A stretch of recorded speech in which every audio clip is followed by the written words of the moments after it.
ये उनके आत्मिक कल्याण के लिए होगा कि जब कोई खराबी आने को होती है या जीव खराब होने लगता है या भूल भ्रम में चला जाता है या फंसने में चला जाता, तो कोई न कोई नया रास्ता निकाला जाता।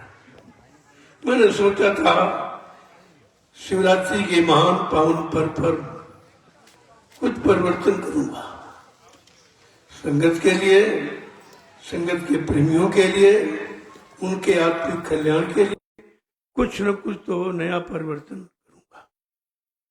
क्योंकि लगातार 20 साल हो गए मैं बताता रहा, सुनाता रहा, आप सुनते रहे, लेकिन आपने पालन नहीं किया, तभी आपको कुछ मिला नहीं है। जब तक पालन नहीं करोगे, अनुशासन में नहीं रहोगे, मर्यादा में नहीं रहोगे, तब तक संत मत में कुछ मिलने वाला नहीं है। संत मत बहुत रूखा फीका मत है, लेकिन सच्चाई को चाहता, चरित्रता को, पवित्रता को, निर्मलता को बहुत चाहता। अगर ये जीव इन चीजों को धारण कर ले तो संत मत का लाभ मिलने में कोई देरी नहीं है। अगर आपने ये धारण नहीं किया तो कितने जीवन लोगों को निकल जाएंगे, लाभ नहीं मिले। लाभ कोई यहाँ आने जाने का नहीं है, वो आना जाना छूट जाए वो लाभ है। ये तो घर से आए, आप यहाँ आ गए, चले गए, ये आना जाना है उस आने जाने को छुटाने के लिए। इसलिए आपको कार्यक्रमों में बुलाया जाता है कि आ जा करके अपना आना जाना खत्म कर दो, दोबारा आना ना पड़े, दोबारा ये नरक योनियों में चक्कर लगाना न पड़े, दोबारा काल की मार खानी न पड़े, अपने घर के लिए जीवात्मा चली जाए, फिर कभी इस गंदे गलीज देश में नहीं आए। आना जाने का मतलब ये है, और वो अभी आपने समझ नहीं पाया, क्योंकि जीव अपनी रहनी गहनी में रहना चाहता। अब वो रहनी गहनी तुम्हारी 4,84,00,000 नरकों की योनियों की है।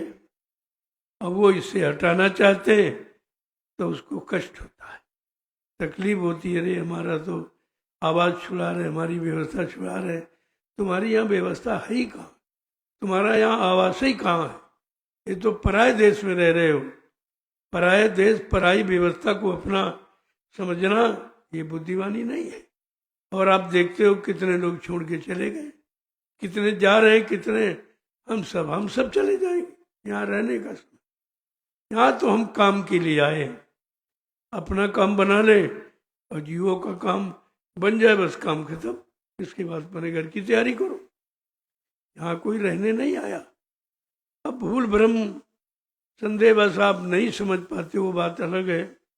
मैंने 20 वर्ष लगातार जो आपको संदेश दिया हूँ वो सृष्टि में कोई नहीं दे सकता।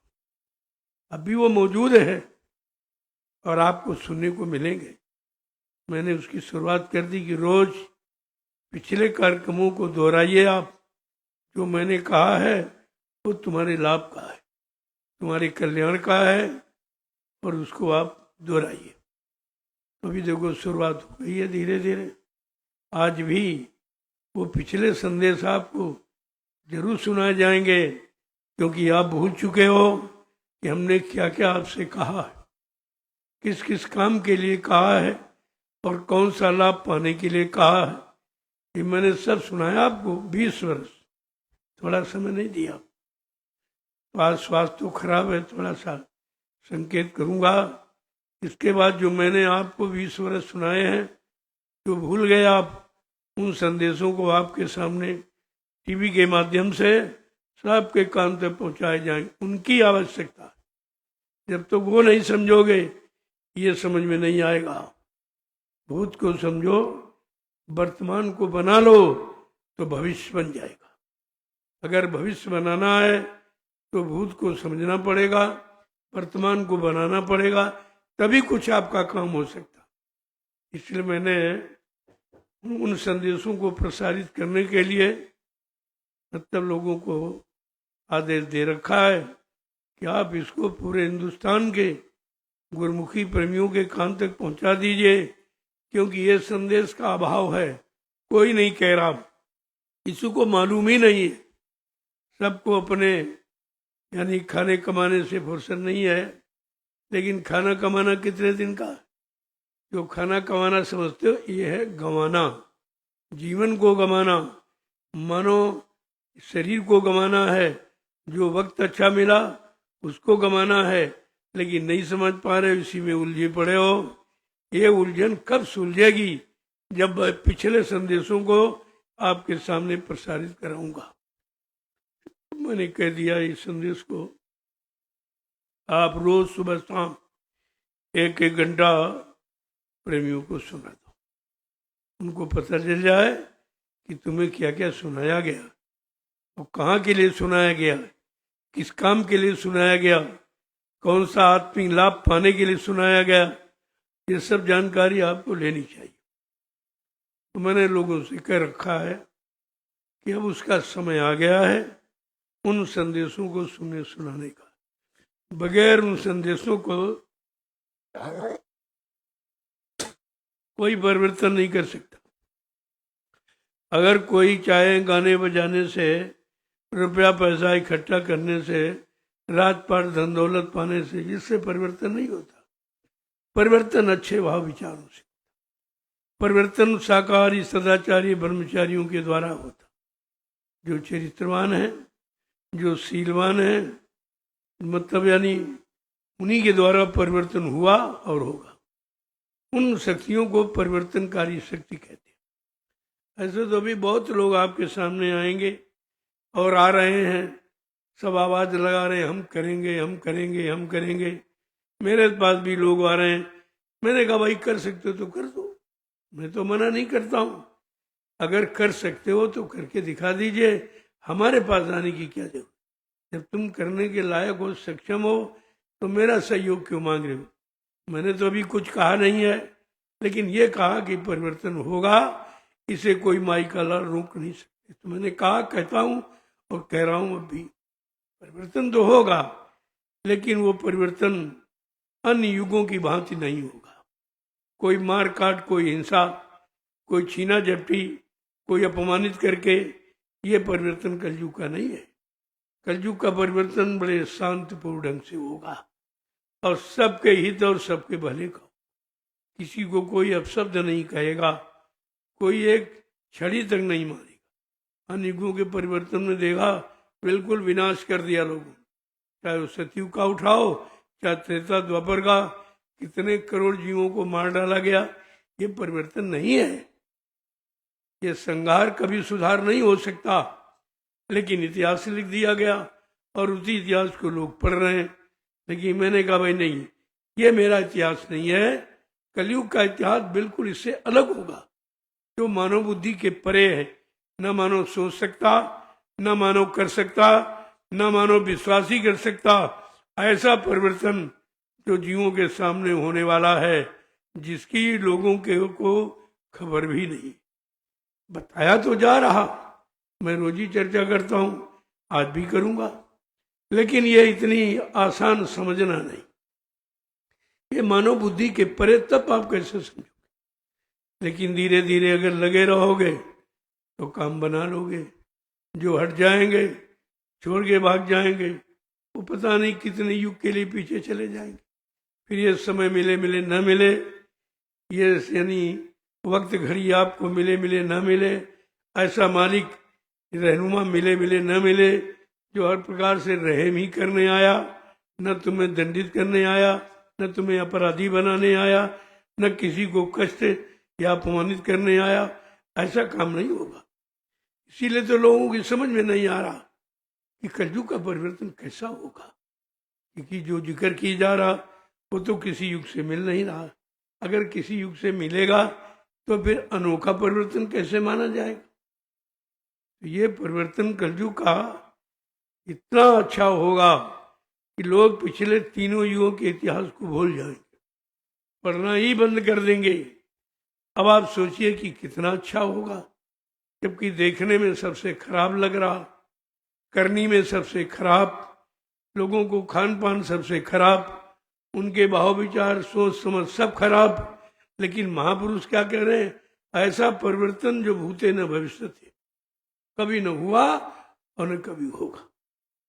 तो कितना अच्छा है। इसलिए उस अच्छे समय को देखने के लिए आपको अच्छे कर्म करके, अच्छा खान पान करके, अच्छी रहनी गहनी में रहकर उस युग को जरूर देखना चाहिए, जिसके लिए 10 जुलाई 1952 से आवाज लग रही है। थोड़ा समय नहीं निकल गया, बहुत समय निकल। समय समय पर आपको इशारा भी करता जा रहा हूं, ऐसा होगा ऐसा होगा आगे। लेकिन पहले गंदगी साफ होगी। गंदगी अगर है तो सतयुग नहीं आएगा। किसी के कहने पर, किसी के आवाज लगाने पर सतयुग आ जाए, ऐसा असंभव है। इसलिए मैंने लोगों को मना किया कि आप सतयुग की बात कहना बंद कर दीजिए, क्योंकि सतयुग के लायक तुम्हारी कोई भी करनी नहीं। अगर सतयुग देखना है तो पहले तुम सत्य धारण करो, तुम सत्य धारण करके सच्चा काम करो और सच्चा भाव रखो और सच्चा व्यवहार रखो और सच्चरित्रवान बढ़ो, तो आप सतयुग देख लोगे।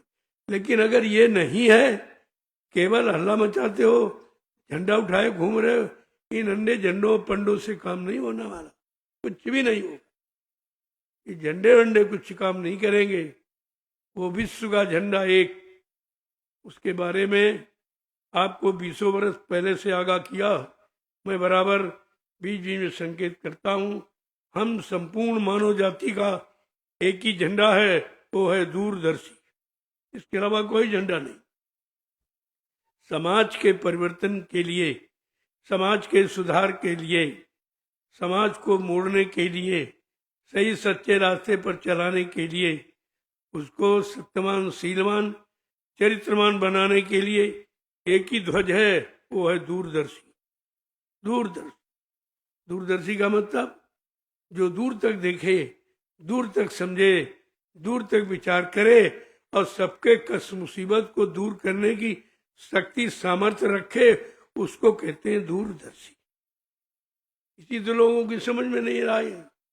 ये महापुरुषों की खोज है, ये संसारियों की, भोगी विलासियों की नहीं है, ये महापुरुषों की खोज।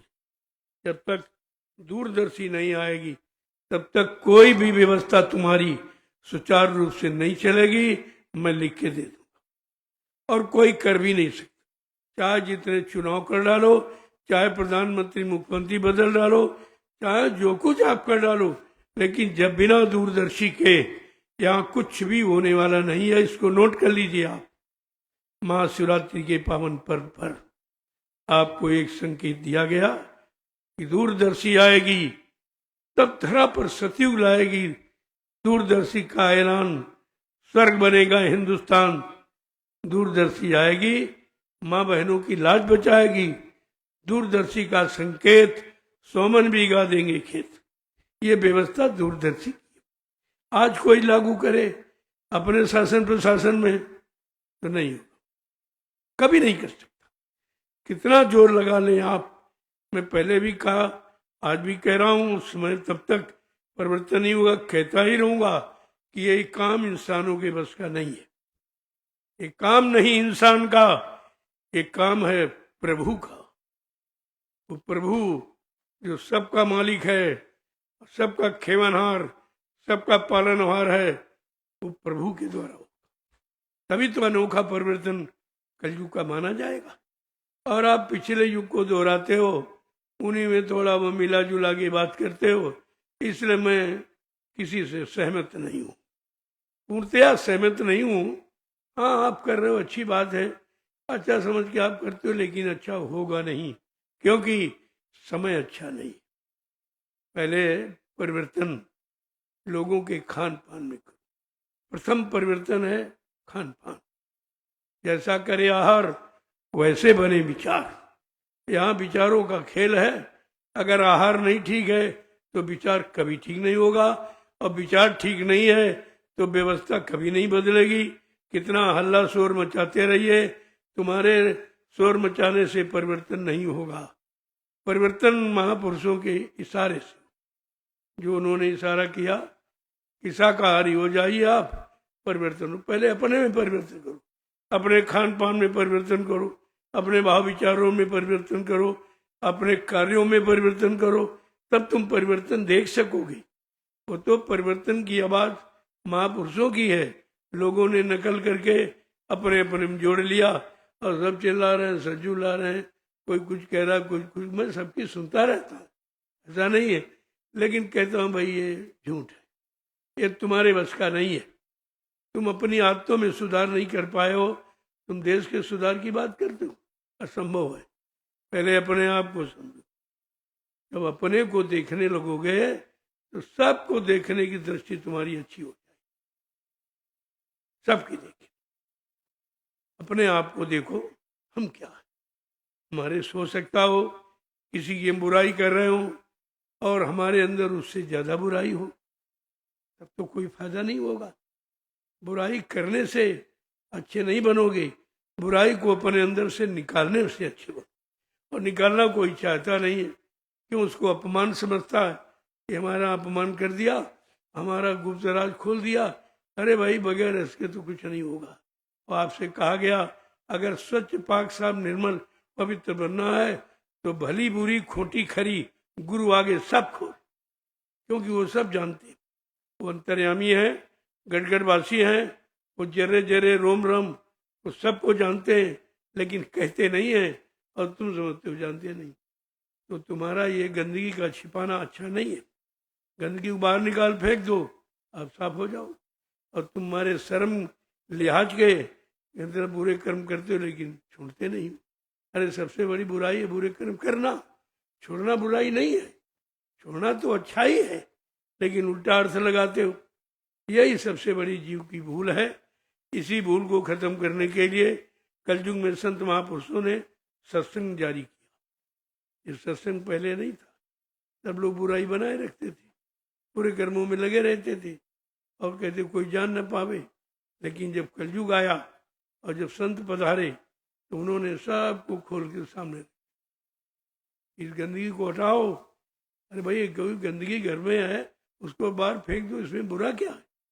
गंदगी निकालने में अच्छा कि बुराई रखने, गंदगी रखने में अच्छा? और तुम अपने अंदर बुराई भरे पड़े हो, सब हर तरह की निकालना चाहते नहीं हो। महापुरुष चाहते हैं, तुमसे भी झगड़ा करते हो, कहते हो हमारी पोल खोल रहे हैं, हमारा अपमान कर रहे हैं, जबकि सबसे बड़ा सम्मान यही है कि तुम्हारी बुराइयां खत्म हो, इससे बड़ा कोई सम्मान। तो हमेशा विचार करना चाहिए। विचार जब करोगे, जब शुद्ध आहार करो, आहार से विचारों का जन्म होता है। और तुम्हारा आहार ही खराब, इस समय कलयुग में आहार ही तो खराब है। कलयुग में और कुछ नहीं खराब, केवल आहार खराब।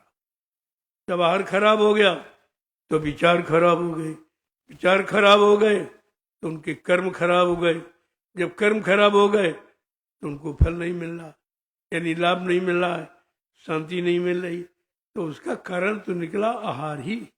इसीलिए कहा शाकाहारी हो जाओगे, बीमारियों से बच जाओ। तरह तरह की ये बीमारी नहीं तो शारीरिक बीमारी आई जाती है। वक्त पर प्रदूषण इतना बढ़ गया है तो उससे बाहर तो आप नहीं चलेंगे। खाओ तभी प्रदूषण का असर है।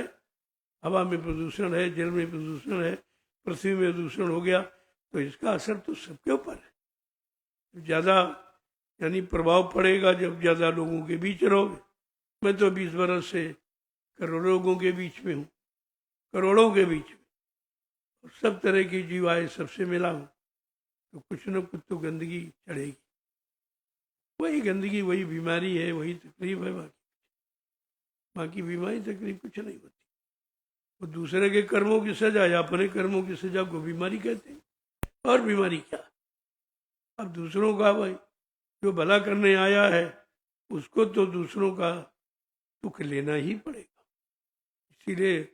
इसीलिए पैदा ही होते, वो जन्म इसी ले लेते। परमार्थ के कारण साधु धरा शरीर। जो परमार्थ समाज देश धर्म हित आया है, वो अपने दुख की बात कभी नहीं कहता, न सुख चाहने की बात करता है, न दुख बताने की बात करता है। ये जब तक जीवन है तब तक कर्म करते रहते हैं। साधु से हो न कारज हानि, जिनसे काम की हानि होती ही नहीं है तो वो कितना बोझा ढोएगा कितने सबके कर्म अच्छे करेगा, कितने बुरे पाप कर्मों को अपने ऊपर लेगा, इसकी आप जरा अंदाज लगाइए। ये तो रहेगा, वो इसीलिए आए हैं, वो अपना काम करेंगे। शरीर का समय निश्चित है, काम का भी समय निश्चित है, परिवर्तन का समय निश्चित है। तो शरीर रहते रहते परिवर्तन जो होना है तो अच्छी बात है। न उनके यहाँ तो असंग शक्तियां हैं, किसी किसी खड़ा करके परिवर्तन करा दे, ऐसा नहीं।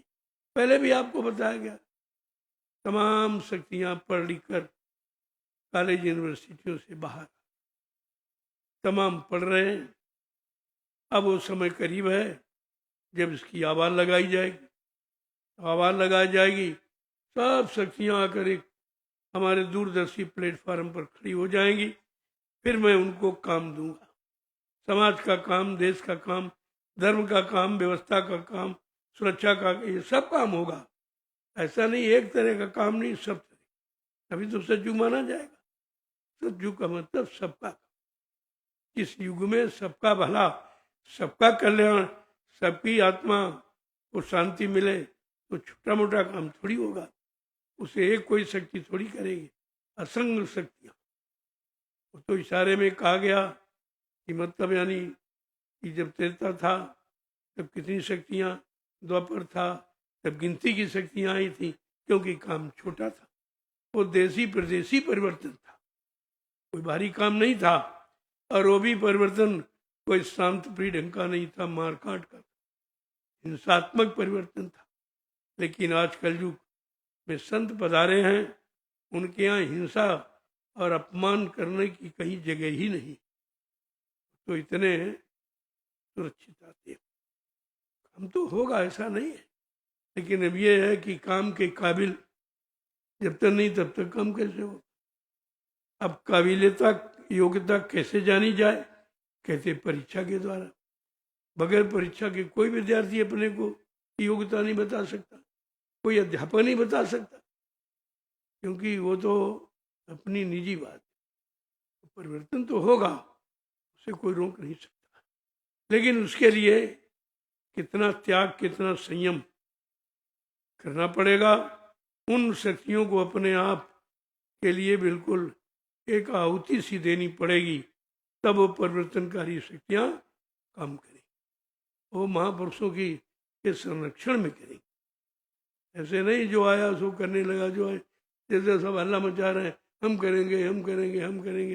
अरे हमने भैया कहाँ से करो, तुम्हारे पास कौन सी शक्ति है? कोई शक्ति नहीं, कोई भक्ति नहीं, करोगे कैसे?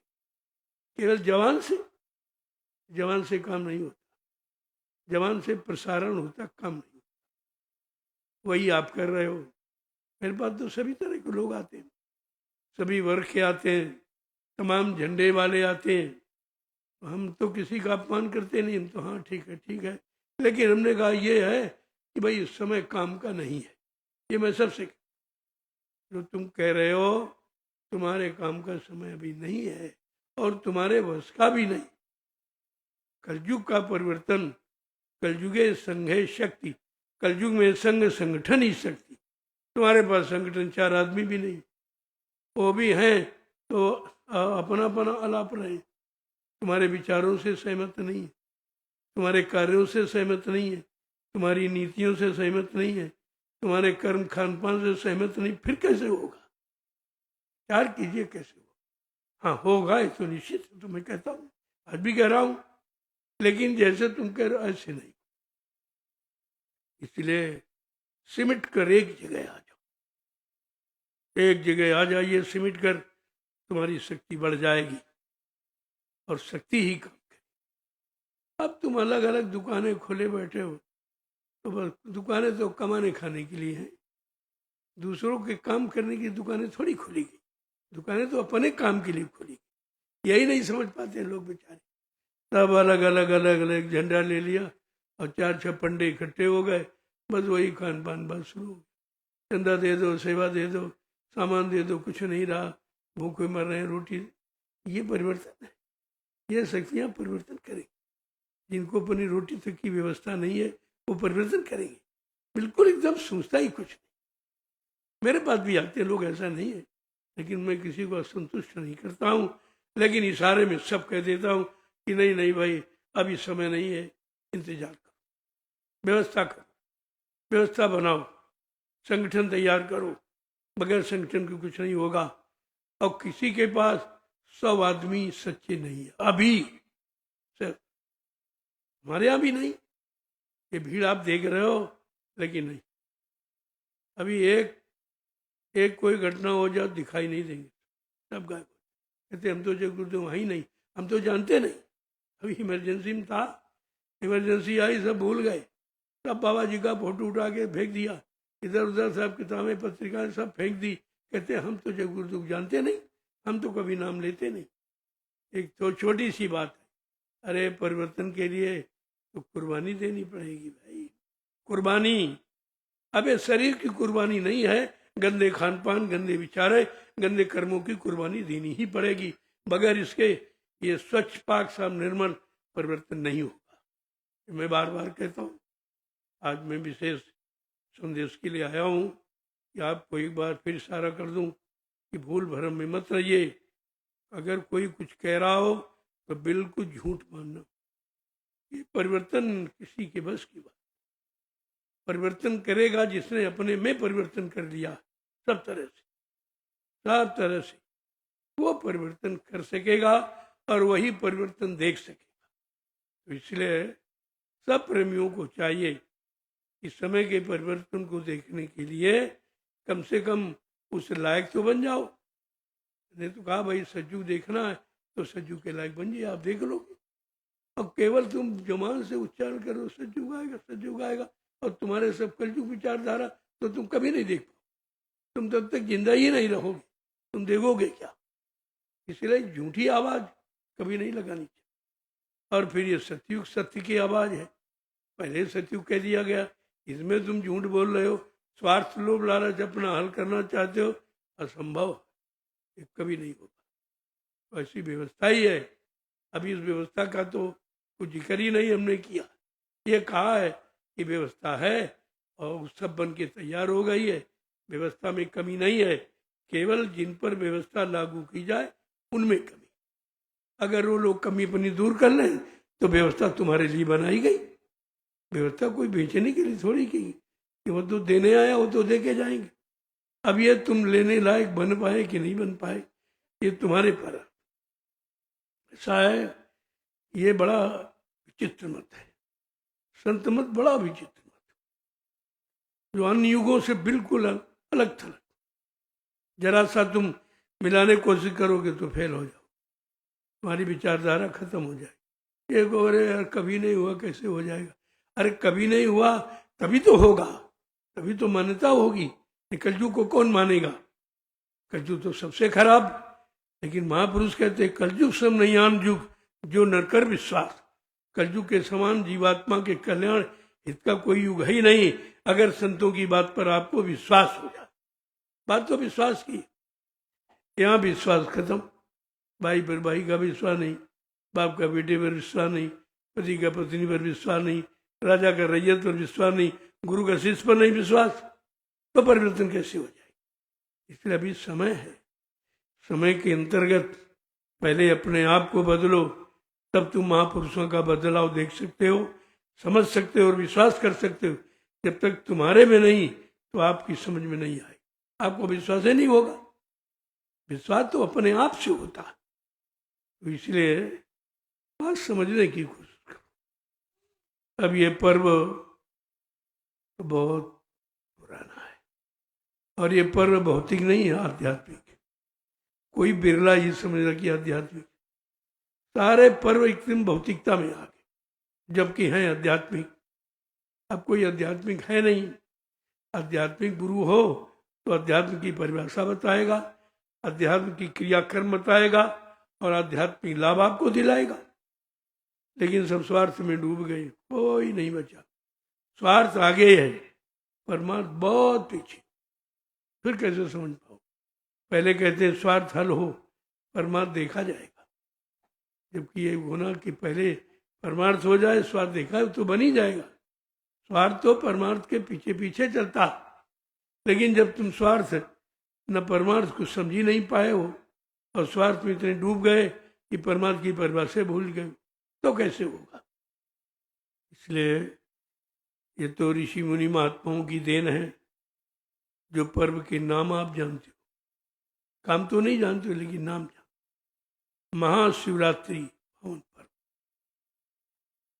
रात तो सब लेकिन महारात, वो महान रात्रि है जिसमें शिव माने शक्ति प्राप्त हो जाए। यही शक्ति थी, यही साधना थी, यही नाम की कमाई थी।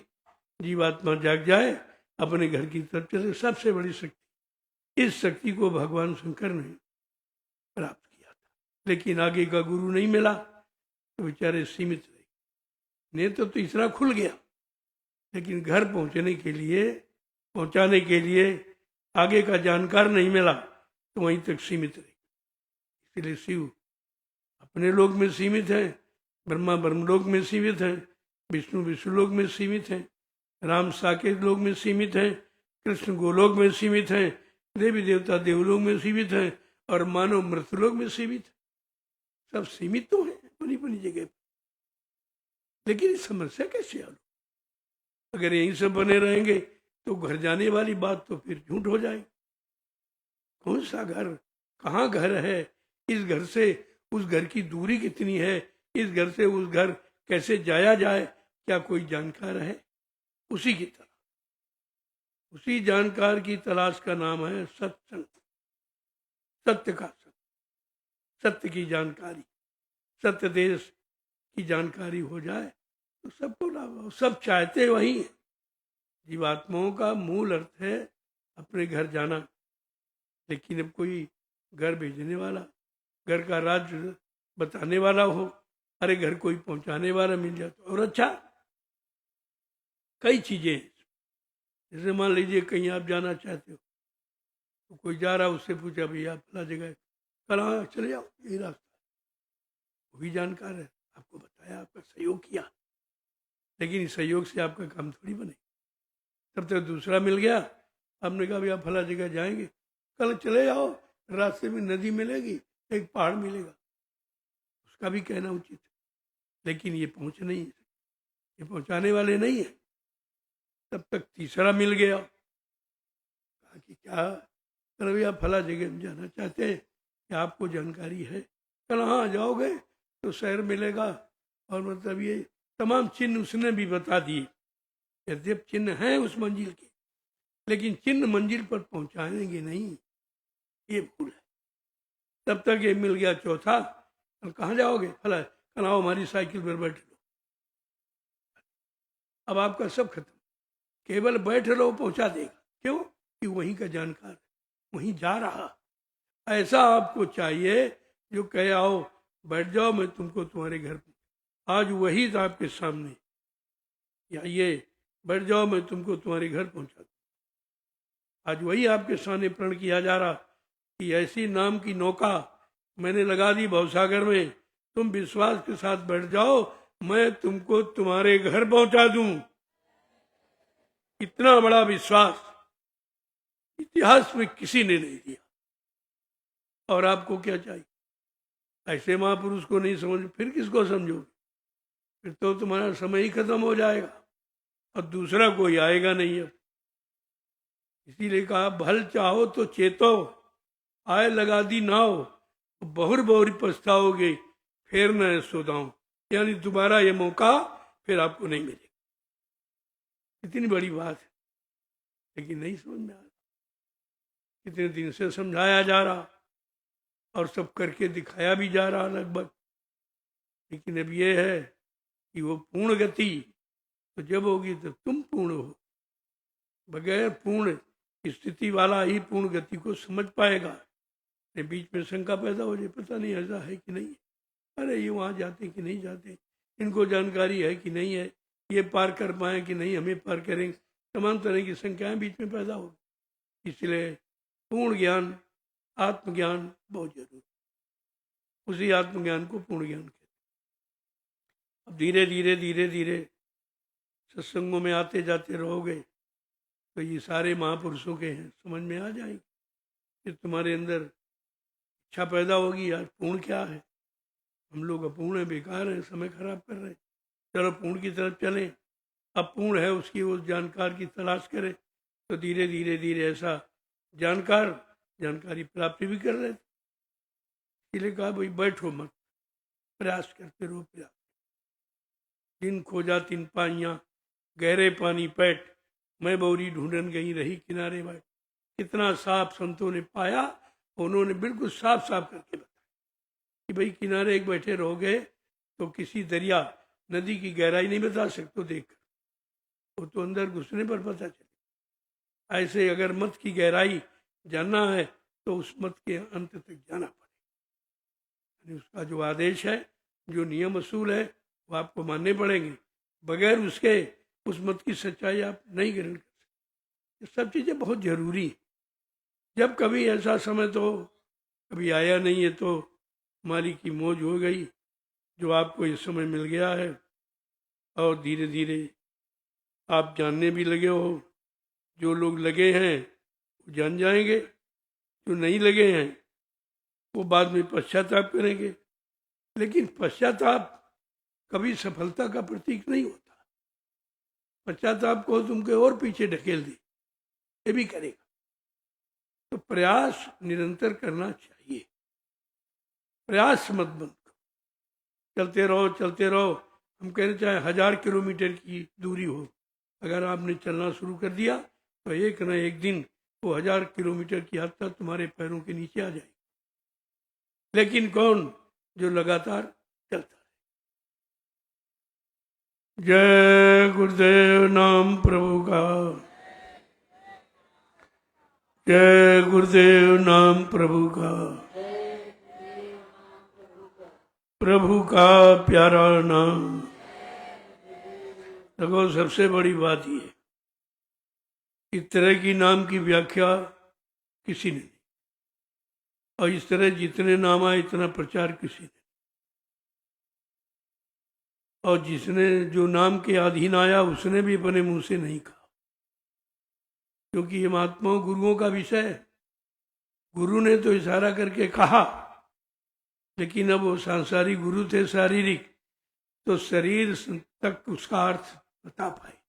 ये लाभ मिलेगा, राज मिलेगा, पाठ मिलेगा, धन मिलेगा, दौलत मिलेगी, औरत मिलेगी, बच्चे मिलेंगे, ये तो सब कहा। लेकिन भगवान मिलेगा, परमात्मा मिलेगा, ये नहीं कहा, क्योंकि इसकी जानकारी उनको, वो भौतिक गुरु थे, आध्यात्मिक गुरु। आज ये समय आध्यात्मिक गुरु का है, तभी तो लोग गुरु की बात नहीं समझ पाते।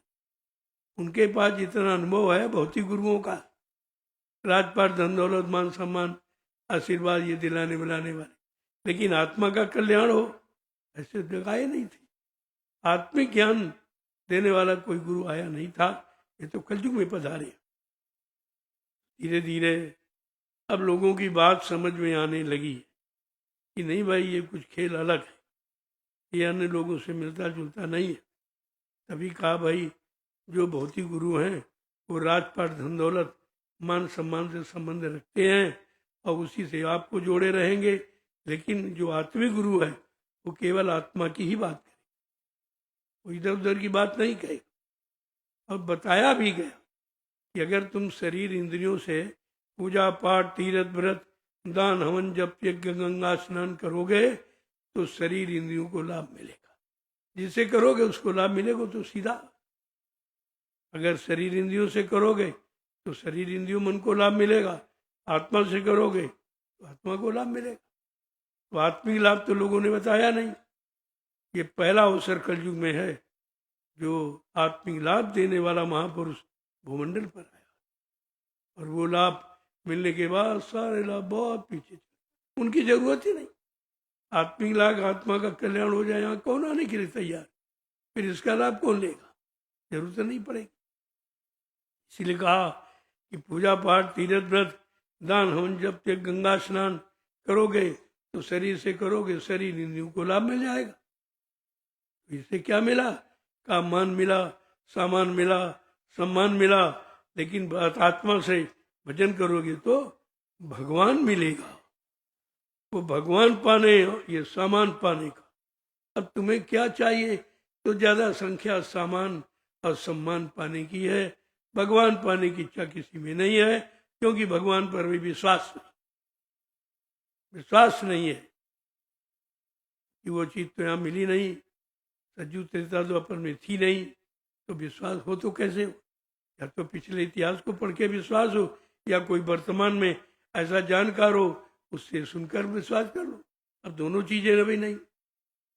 अब ये चीज सामने आई है कि विश्वास दिलाने वाला आपसे वादा कर रहा, जब तक हम तुमको ये विश्वास दिलाना पूरा नहीं कर लेंगे तब तक मानव शरीर को छोड़ने वाले नहीं।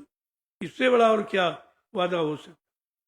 अब वो भी बात अभी समझ में नहीं आ रही, क्योंकि गुरु पर पूर्ण विश्वास नहीं, पूर्ण आस्था नहीं है, उनके बताए रास्ते पर अभी चले नहीं है। तो जब चले नहीं तो कैसे विश्वास करेगा कि क्या मंजिल पूरी कर लेंगे? वो तो चलने वाला मंजिल की बात बताएगा।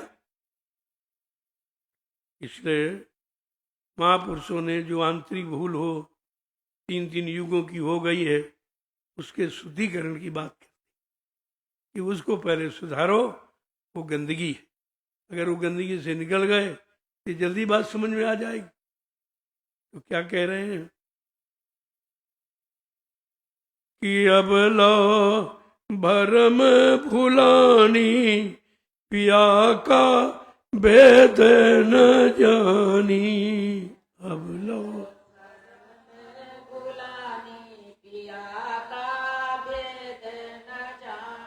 देखो, ये आंतरिक चीज है, ये भौतिक जगत की नहीं, आध्यात्मिक जगत की। कि अब लो पूरा समय निकल गया, जीवात्मा बिचारी जन्म लेती रही, आती रही, 4,84,00,000 शरीरों में जाती आती रही, लेकिन अभी पिया का मरण, सच्चा प्रीतम सच्चा रखवाला नहीं मिला। ये बता रही है नहीं मिला। समय निकल गया, युग निकल गया, जन्म भी चला गया, लेकिन जिसके लिए हुआ वो नहीं मिला। कि अब लो भरम भुलानी, पिया का भेद न जानी।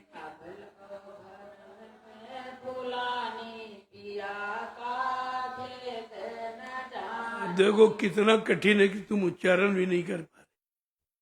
करना कराना बहुत बड़ी बात है। इस आंतरिक शब्द का उच्चारण भी तुम्हारे बस का नहीं, तुम्हारा बंद नहीं, बुद्धि पकड़ पा रही। यही है कठिनता कि हमारा रुझाव, हमारा झुकाव अभी उधर की तरफ बिल्कुल ही नहीं। केवल हम चर्चा ही करके रह गए, उधर जाने की बात कभी नहीं सोची कि भाई चलो एक एक कदम चले तो एक न एक दिन मंजिल मिल जाएगी। आगे क्या कह रहे हैं कि उम्र गई सब, उम्र गई सब, प्रेम प्रीतम न जानी। अब सुनिए, आप उच्चारण नहीं कर पाएंगे। उम्र गई सब बीती, प्रेम प्रीतम न जानी। अब लो भरम भुलानी, पिया का भेद न जानी। कह रहे सारा समय, सारा जीवन, इतने जन्म निकल गए, लेकिन सच्चे पिया प्रीतम का भेद ही नहीं। मिलना मिलाना दूर, उनका रास्ता ही नहीं किसी ने बताया कि वो रास्ता किधर जाता है और कौन जाने वाले हैं, कोई परिचय देने वाला है कि नहीं है। देखो क्या कह रहे हैं, सारी उम्र जो हमें जीवन मिला, जिन जिन योनियों में, वो सब उम्र इसी के भौतिक कार्यों में बीत गई। उधर की तरफ तो किसी ने रास्ता बताया ही नहीं। ऐसा मालूम पड़ता कि उधर का कोई जानकार ही नहीं है। हकीकत यही है। आगे क्या करें, कसक न कबहू उठी अंदर में, कसक न कबहू उठी अंदर में, कैसे का मेल मिलानी, पिया का भेद न जानी। कहते कभी तड़प भी नहीं उठी, अंदर में कभी विचार ही नहीं बना कि भाई रास्ता कहीं और है, घर कहीं और है, मालिक कहीं और है, हमारा असली काम जिसके लिए मानो जन्म मिला वो कहीं और है। कहते ही ऐसी तो पीर उठी ही नहीं, ऐसी जिज्ञासा कभी अंदर आई नहीं, क्योंकि कोई जिज्ञासु मिला नहीं। आगे क्या कह रहे हैं कि मन तरंग असवार भोग में। कितना बड़ी कल क्यों नहीं मिला, क्यों स्थिति नहीं बनी कि मन भोगों पर सवार हो गया। सवार होना चाहिए अपने घर जाने के रास्ते पर, नीति पर, तरीके पर, लेकिन कहाँ कहते भोगों पर सवार हो गया, इसलिए चारों तरफ भूल भ्रम में फंस। क्योंकि भोगों का चक्कर लगाने वाला तो यहीं रहेगा, भोग उधर जाने वाले थोड़ी हैं, वो तो इधर है बनाए गए जीवों को फंसाने के लिए। वैसे जीव फंस नहीं सकता, अगर भोगों का दाना न डाला गया तो जीव फंसता। कहा कि जाल तो बना दिया उसने, उसने मोह का जाल बनाया और भोगों का दाना डाल दिया। अब वो दाने के लालच में जीव फंस गया, अब बेचारा निकल नहीं पा रहा, कैसे निकलूं, और कोई दिखाई नहीं देता जिससे पूछे कि भाई आप क्या निकले, या कोई निकला हो ऐसा कोई मिल जाए हमको भी निकाल दे, इसकी भी तलाश नहीं। यही कमी हुई। इतने दिन सत्संग सुनने के बाद अंदर में कोई ऐसी प्रेरणा नहीं आई कि आखिरकार सत्संग कहाँ के लिए कहा जा रहा, किधर जाने के लिए है, मतलब यानी इस पर भी कानों सुनते रहे, निकालते रहे, एक कान सुना दूसरे कान सुना। सत्संग का भी अर्थ है नहीं कि सत्य का संग तो मिला ही नहीं है, झूठ के संग में सब लोग व्याप्त हैं, और फिर भी नहीं पूछ रहे कि भाई यार सत्य का संग कहाँ मिलेगा, सत्य का संग कराने वाला कौन है, किसके पास ये रास्ता है, ये भी नहीं किसी ने पूछा। क्योंकि इतनी अज्ञानता, इतना भ्रम भरा हुआ है कि अच्छी सच्ची बात की तरफ कभी जाता ही नहीं, स्वप्न में भी नहीं जाता। आगे क्या कह रहे हैं कि साधु संत के वचन सुने नहीं। जो जानकार हैं, जो उधर की तरफ जाने वाले रोज जाते हैं, कहा उनके वचनों को भी नहीं सुना। पूछना जांचना तो दूर, वो जो वचन सुनाने आए कि कम से कम सुनेगा तो शायद अंदर में कोई प्रेरणा जगे, या अंदर में इच्छा हो, यार अभी तो वचन सुनाए इतने अच्छे, लेकिन ये कहाँ के जाने के लिए कह रहे हैं, किधर रास्ता बता रहे हैं। कहना वो भी कि साधु संत के वचन सुने नहीं, चित देत नहीं कानी, फिरत तुम भरम भुलानी। कहते न तो सुना, न ध्यान दिया, न अपने अंदर जानने की इच्छा व्यक्त की, तो धीरे धीरे धीरे धीरे इसी भ्रम के जाल में सब फंस गए। अब कोई नहीं निकल पा रहा। चाहते हैं लेकिन चाह ऐसे तो पूरी होगी नहीं, चाह के लिए कुछ परवाह भी करनी पड़े, बगैर परवाह के चाह नहीं पूरी, और तुम लापरवाह हो, तुम्हारी इच्छा कैसे पूरी हो जाएगी। बात तो समझने की। आगे क्या कह रहे कि तन धन साधन साध्य और कुछ। कहते शरीर मिला, शरीर के भोग मिले, इसी को हमने साधन समझ लिया और इस शरीर को साध्य मान लिया। अरे भाई साध्य वो है जो अपने अच्छे सच्चे कार्य की तरफ चले, कि भोगों में फंसना कोई साध्य थोड़ी है। देखो बताने के लिए एक एक चीज, तन धन साधन साध्य और दूसर नहीं मानी, शरीर के भोग, भोगों का सामान, भोगों के लिए प्रयास, इसके अलावा कुछ माना ही नहीं है। अब जब यहीं तक सीमित हो तो आगे का रास्ता कैसे चले। आगे क्या कह रहे हैं कि जीवत पशुवत फिरे मारे मारे।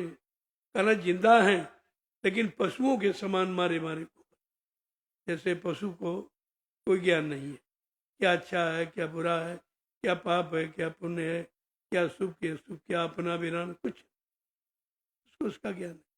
वही पशुवत जीवन इस समय मानव का है, इसको भी कोई ज्ञान नहीं, बस खाना कमाना खाना कमाना। अरे हमने कहा ये तो सारे जीव कर रहे हैं और तुम भी यही कर रहे हो, तो तुम भी तो उन्हीं जीवों की गिनती में हो, तुम्हारी गिनती मनुष्य में नहीं की जाए, तुम मानव कहलाने के अधिकारी नहीं हो, क्योंकि मानव का कोई गुण तुम्हारे में नहीं। आगे क्या कह रहे हैं कि इस नर तन का मूल कदर कुछ का इस शरीर का कुछ असली अर्थ अलग है। शरीर तो सबके 4 खान 84 लाख में शरीर है तो, और सब शरीर खाना पीना वो सब करते हैं, लेकिन नहीं, मानव शरीर इससे अलग है। मानव शरीर इस काम के लिए नहीं मिला। जियो और जीने दो, सर पहला अर्थ, जियो और जीने दो। अच्छे बनो, लोगों को अच्छे बनाने की युक्ति दो, ये काम है। केवल अपना खाना, अपना कमाना, अपना मान सम्मान का ये तो पशुवत जीवन है। यही पशु प्रवृत्ति है कि आप ही चरे, ये पशुओं में। आज मानव में वही, केवल अपना खाना कपड़ा, अपना रहना सहना, इसके अलावा वो कुछ जानता ही नहीं है कि परमार्थ क्या है, सेवा क्या है, मानव धर्म क्या है, मानव कर्म क्या है, मानव व्यवहार क्या है, कुछ नहीं जानता। मानव नीति क्या, कुछ जानता ही नहीं। और कहते हैं हम काम करें। कौन सा काम करें? कौन सा काम आप करेंगे? काम करने की तुम्हारे पास कोई युक्ति है? काम करने का कोई विधान है? काम करने की कोई नीति है? कैसे करोगे? कहने से थोड़ी हो जाएगा, वो करने से। और करने के लिए सर्वप्रथम अपने असली कर्म कर्तव्य को समझना होगा कि हमारा मानव कर्म, हमारा मानव धर्म, हमारा मानव कर्तव्य, हमारी मानव नीति क्या है, तब तो कुछ कर पाओगे। ऐसे कुछ नहीं। ऐसे तमाम लोग शोर मचाते हैं, मर के चले गए, कुछ भी नहीं समझ पाया कि मानव कर्म क्या अभी तक नहीं जानते, मानव धर्म क्या है भी नहीं जानते। क्योंकि यहाँ पाखंड में इतना बांध दिया गया है कि मानव कर्म धर्म भूल गया। किसी विद्वान से आप पूछो कि भाई धर्म किसे कहते, धर्म तो क्या कहेगा? पूजा करो, पाठ करो, तीर्थ करो, व्रत करो, हवन जप तव्य गंगा स्नान करो। अरे नहीं भाई, करो माने कर्म होता है, धरो माने धर्म। जो धारण किया जाए, अपने जीवन में उतारा जाए, अपने ऊपर लागू किया जाए, कार्य रूप में परिणित किया जाए, उसको धर्म कहते। कहाँ धर्म है? धर्म तो कहीं है ही नहीं।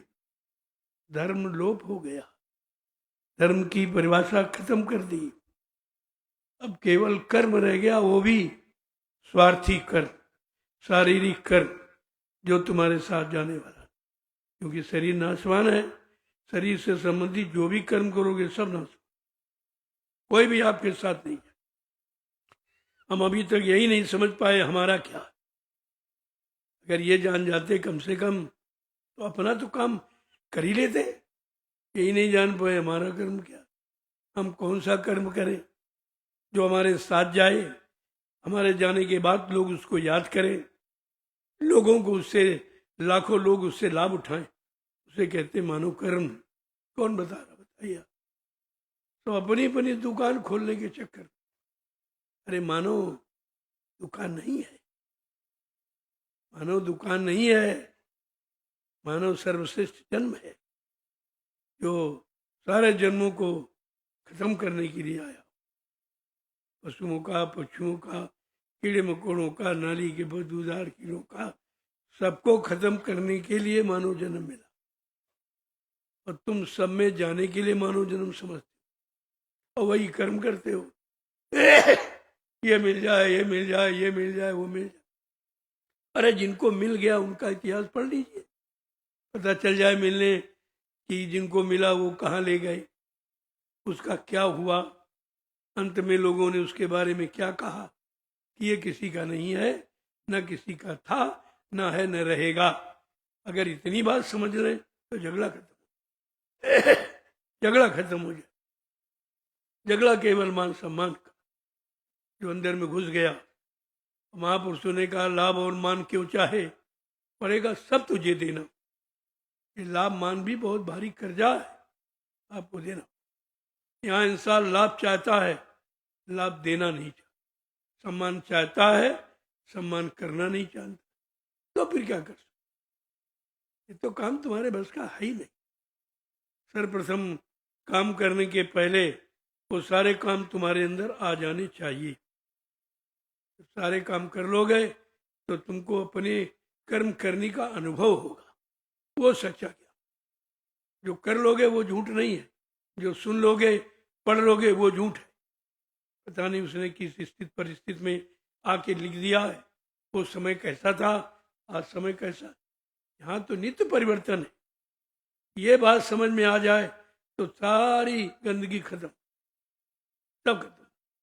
लेकिन इतनी जल्दी इस गंदगी को हटाना भी तो मुश्किल है, क्योंकि तुमने बहुत सम्मान के साथ उसको बैठाला अंदर। किसी की नहीं मानेंगे, किसी की नहीं सुनेंगे, अपनी सुनाएंगे, अपने लिए करेंगे, अपनी व्यवस्था। अरे तो यार पशुओं का, ये पशुओं का जीवन है, ये इंसान का जीवन ही नहीं है। और ना तुम कभी इंसानियत का दर्जा पा सकते हो। इसलिए काम करने के पहले काम को समझने की कोशिश करो, ये काम किधर की तरफ ले जाएगा। ऐसा तो नहीं केवल हमें स्वार्थ में बांध के यहीं छोड़ देगा, तो फिर ये कर्म नहीं माना जाएगा। इन चीजों पर असल में विचार नहीं लोगों ने किया। कहते इस नर्तन का मूल कदर कुछ भी नहीं जानी। इस मानव शरीर का मूल अर्थ क्या है, ये तो कोई बिरला ही समझ पाया। करते तो सभी, सब कर्म ही समझ के कह रहे हैं, लेकिन वो कर्म जो तुम्हारे लिए और लोगों के लिए सिद्ध हो जाए, अच्छा, और युगों युगों तक उस कर्म की पूजा करें, तब तो ठीक है। और ऐसे तो वही स्वार्थपरता में तो कुछ होता, स्वार्थी कभी कुछ कर नहीं सकता। अपने लिए कर सकता, लेकिन समाज देश के लिए नहीं कर सकता। आज समाज देश का प्रश्न है कि समाज को मार्गदर्शन कैसे मिले, समाज को मोड़ कैसे मिले, समाज को सही सच्चे रास्ते पर चलाने वाला कौन है, उसकी तलाश कर। लेकिन कुछ नहीं, तो अपनी अपनी ध्वनि आलाप रहे हो, वो करेंगे, ये कर देंगे, वो कर देंगे, वो कर देंगे। अन्य भाई तुम्हारे अंदर इतनी शक्ति तो कर दो, फिर हमसे क्यों कहते, हमारी क्या जरूरत।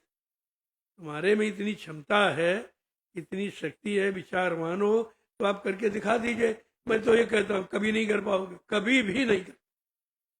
जब तक तुम्हारे अंदर वो गुण नहीं आएगा तब तक आप कुछ कर नहीं सकते हो। इसी तरह शोर मचाते रहिए, तमाम लोग चले गए, तमाम चले जाएंगे। इसलिए पहली बात तो काम को समझो कि ये काम हम करने जा रहे हैं तो इस काम करने के लायक है कि नहीं, हमारे में शक्ति सामर्थ्य है, धीरता दृढ़ता है कि नहीं है। कहीं ऐसा ना हो जरा से कोई आपद पड़े छोड़ के भाग जाओ। तो यही होता है, जरा से ही कोई आपत्ति आ जाए ये धर्म कर्म सब भूल जाएंगे। 1 मिनट अभी इमरजेंसी में ही हुआ था, सब भूल गए, जय गुरुदेव नाम लेने ही भूल गए। कल हम बाबा जी को जानते ही नहीं, कौन है क्या, तमाम फोटो उठा उतार कर फेंक दिया। ये है मान्यता, ये तुम्हारी मान्यता है।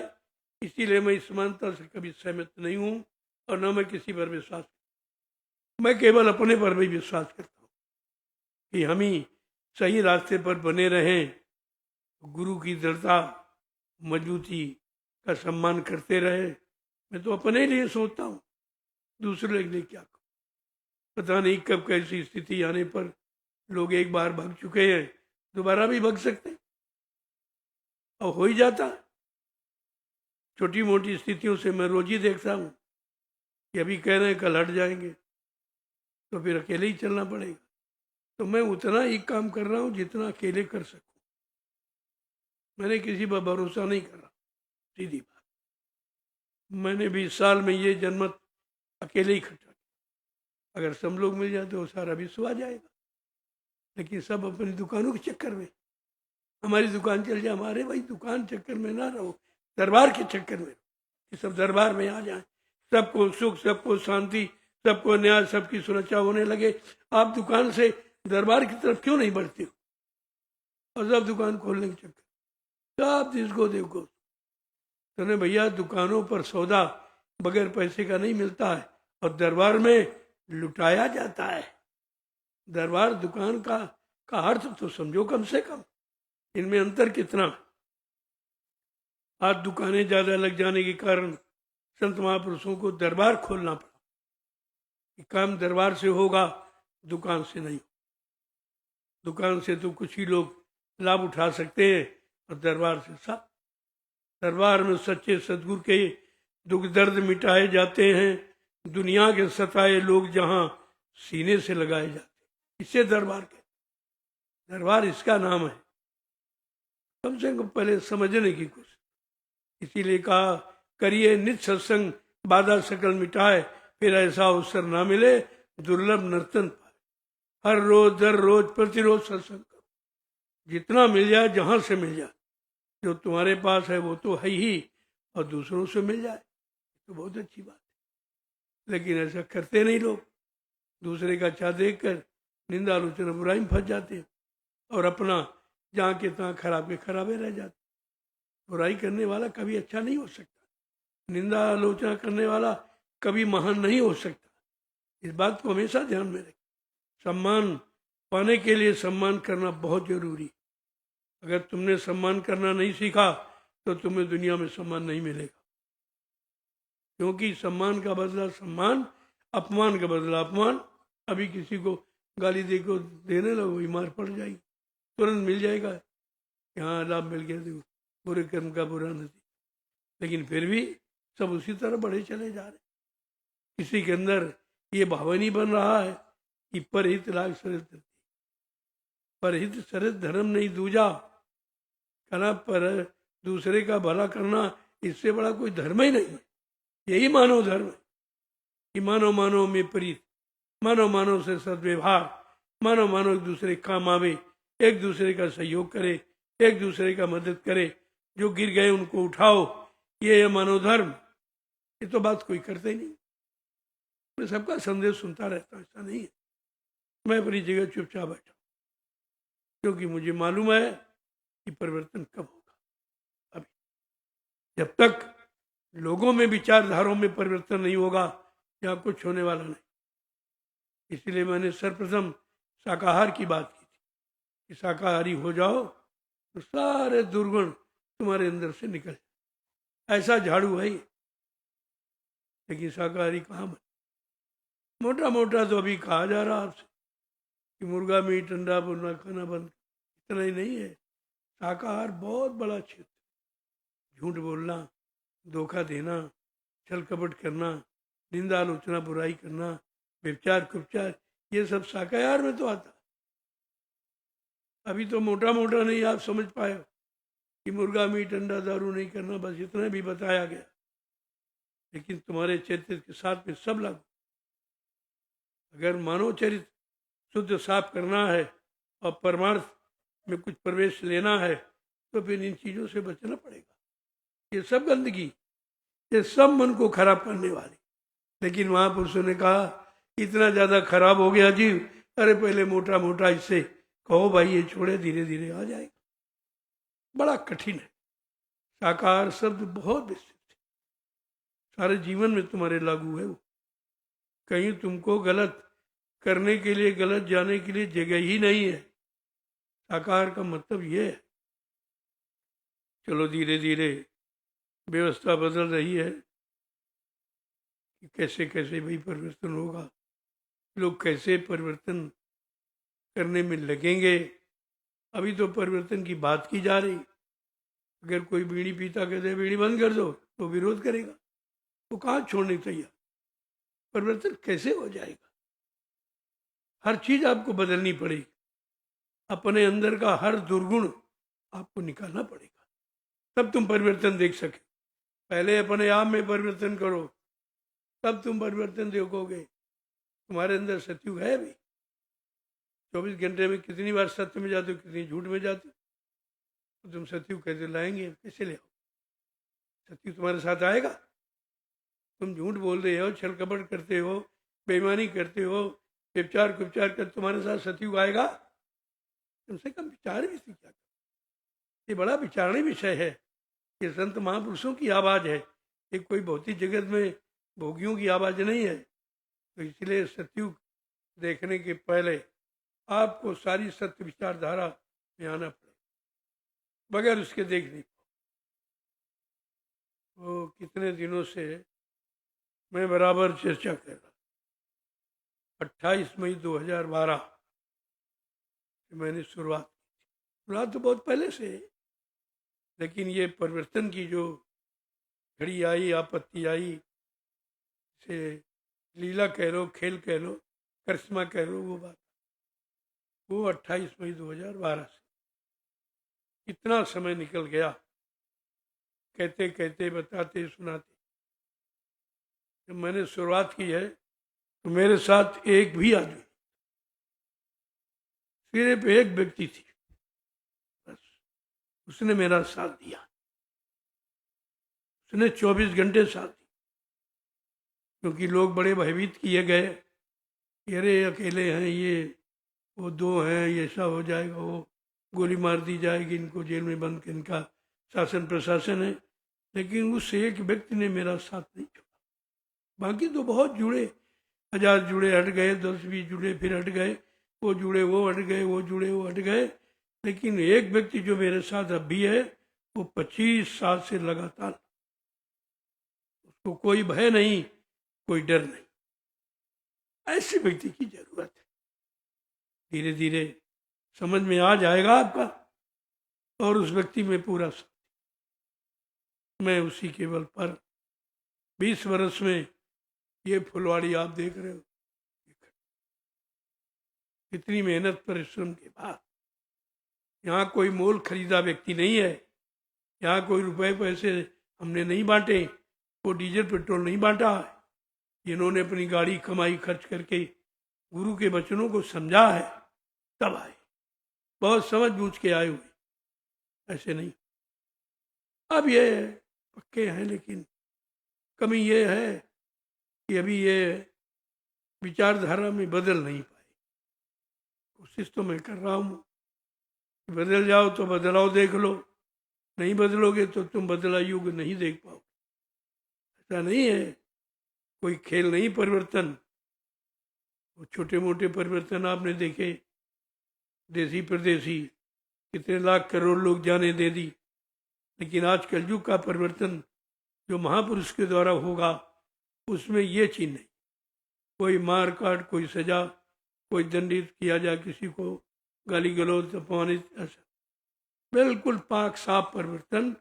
उस परिवर्तन का नाम है वैचारिक क्रांति।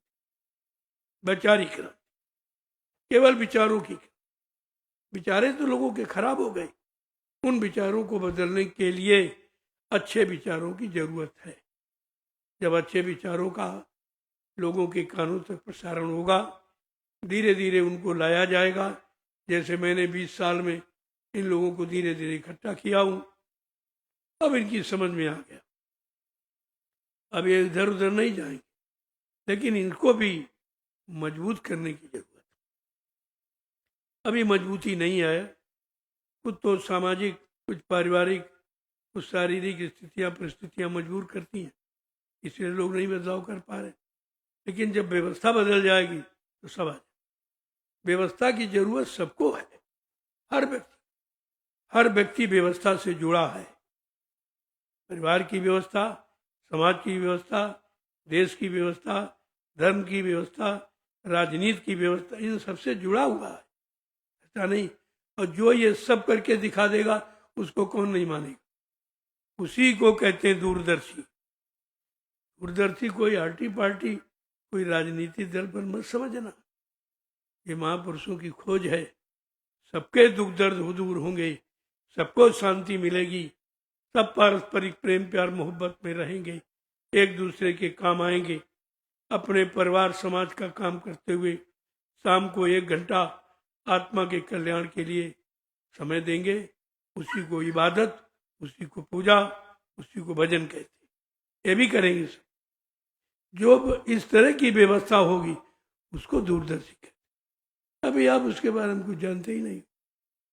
जब शुरू किया गया तो लोगों ने विरोध करना, अरे बाबा जी राजनीति में आ गए, ये प्रधानमंत्री बनना चाहते। बताओ, महापुरुषों पर दोषारोपण करने लगे। वो तुमको बनाने आएगी, वो तो बने बनाए, वो क्या बनेगी? जो तुम्हारी व्यवस्था बिगड़ी थी, परिवार समाज देश की राजनीति धर्म नीति की, उसको ठीक करने आए, तुम उन्हीं पर दोषारोपण करने लगे। तो कहा बच्चा अभी इसको रख दो, आगे खा। ये ब्रह्मास्त्र है, इसको अभी चलाने की जरूरत नहीं। तब से चुपचाप शांति ढंग से दूरदर्शी का जिक्र भी नहीं। लेकिन बगैर दूरदर्शी के कुछ नहीं होगा, ये मैं लिख के दे, कोई नहीं कर सकता। कितना प्रयास करोगे, जब दूरदर्शिता आएगी तभी कुछ होगा। अब वो तुम पार्टी, वो राजनीति दल, वो समझ, ये तुम्हारी समझ है, ऐसा कुछ नहीं है। वो एक व्यवस्था है और व्यवस्था की मांग सबके अंदर है। आज आप भी व्यवस्था चाहते हो कि भाई नेताजी सुभाष चंद्र बोस वाली व्यवस्था आ जाए, लेकिन इतने बड़े महापुरुष की व्यवस्था तुम खेल खेल में पाना चाहते हो, मिल जाएगी? अरे भी तो विचार करो, जिसका सारी सरकारें लोहा मानती हैं, आज उसकी व्यवस्था तुम खेल में बनाना चाहते, ये तुम्हारी कमी है। पहले उनके मान सम्मान का ध्यान करो, कोई ऐसा काम न हो जो उनको अपमानित होना पड़े या उन पर कोई उंगली उठाए, ये आपकी कोई मानता नहीं है। मैं बार बार इसीलिए कहता हूं, जो भी बोलो सोच समझ के। उस महापुरुष का तो खेल ही अलग है, वो तो किसी समझ में नहीं आ सकता। थक जाने कह गई कह भाषा, तासे उमा गुप्त कर रखा, पक्षी की बोली पक्षी जानता है, ऐसे महापुरुष की बोली महापुरुष ही जानते, तुम क्या जानो उनको? फालतू में डिंडोरा पीटे घूम रहे और कुछ होने वाला नहीं है। पहले महापुरुष की महानता जाने के लिए आपको महान बनना पड़ेगा, अपनी गंदी आदतों को आपको छोड़ना पड़ेगा, तब तुम उस महापुरुष की महिमा को समझ सकोगे और आप उनके लायक बन सकोगे। ये चीजें कहीं जाती नहीं, अब वो महापुरुष भी कहीं नहीं जाते। उनको तो चोला बदलने का, शरीर बदलने का, उनके पास तो ये कला है, तो कला है। कैसे आप समझ लोगे? पहले भी आपसे कहा गया था, सुभाष महात्मा है, सुभाष योगी है, वो 10 साल का बन जाएगा, 100 साल का बन जाए, तुम समझ लोगे उनको? तुम पहचान लोगे? कम से कम बात तो समझो। पहचानने के लिए आपके अंदर आंख चाहिए, आंख। इन आंखों से महापुरुष नहीं पहचाने जाते। ये तो संसार को, सांसारिक भोग सामान पहचानने के लिए दी गई है। उसके लिए आत्मा में आंख आपको मिली हुई है, वो उन्हीं की पहचान के लिए मिली। और जब तक वो नहीं हुआ तब तक बगैर आत्मज्ञान के आप किसी शक्ति को पहचान नहीं सकते। तो कितनी बार आपसे कहा गया, ये शक्तियां कहीं जाती नहीं है, इनको कोई मार भी नहीं सकता, ये अपनी इच्छा से आती है, और जो काम संकल्प ले लिया वो पूरा करके ही अपनी इच्छा से जाती, ना कोई उधर से भेजता, ना इधर से जबरदस्ती कोई उनको पहुंचा सकता। इस बात को आपको ध्यान रखना, तुम्हें कुछ करना ही नहीं। जब करने वाला है तो तुम्हें उनके वचनों पर चलना, उनके आदेश को मानना है, इतना आपके लिए बहुत है। और तुम उनके आगे 4 आने बात करते, उन्होंने कहा 12 ने, तुम 16 ने बात करते, मालूम आपको कुछ नहीं, कुछ नहीं। इसीलिए तो सत्संग की आवश्यकता, वो कहानी किसे दोहराने की जरूरत नहीं है। सत्य, सत्य का संग, सत्य हमें मिलेगा। सुभाष सत्य है तो मिलेगी, सुभाष की नीतियां सत्य हैं तो क्या बिना सत्संग के पा जाओगे? कैसे मिल जाए? बात ही तो नहीं समझते हो।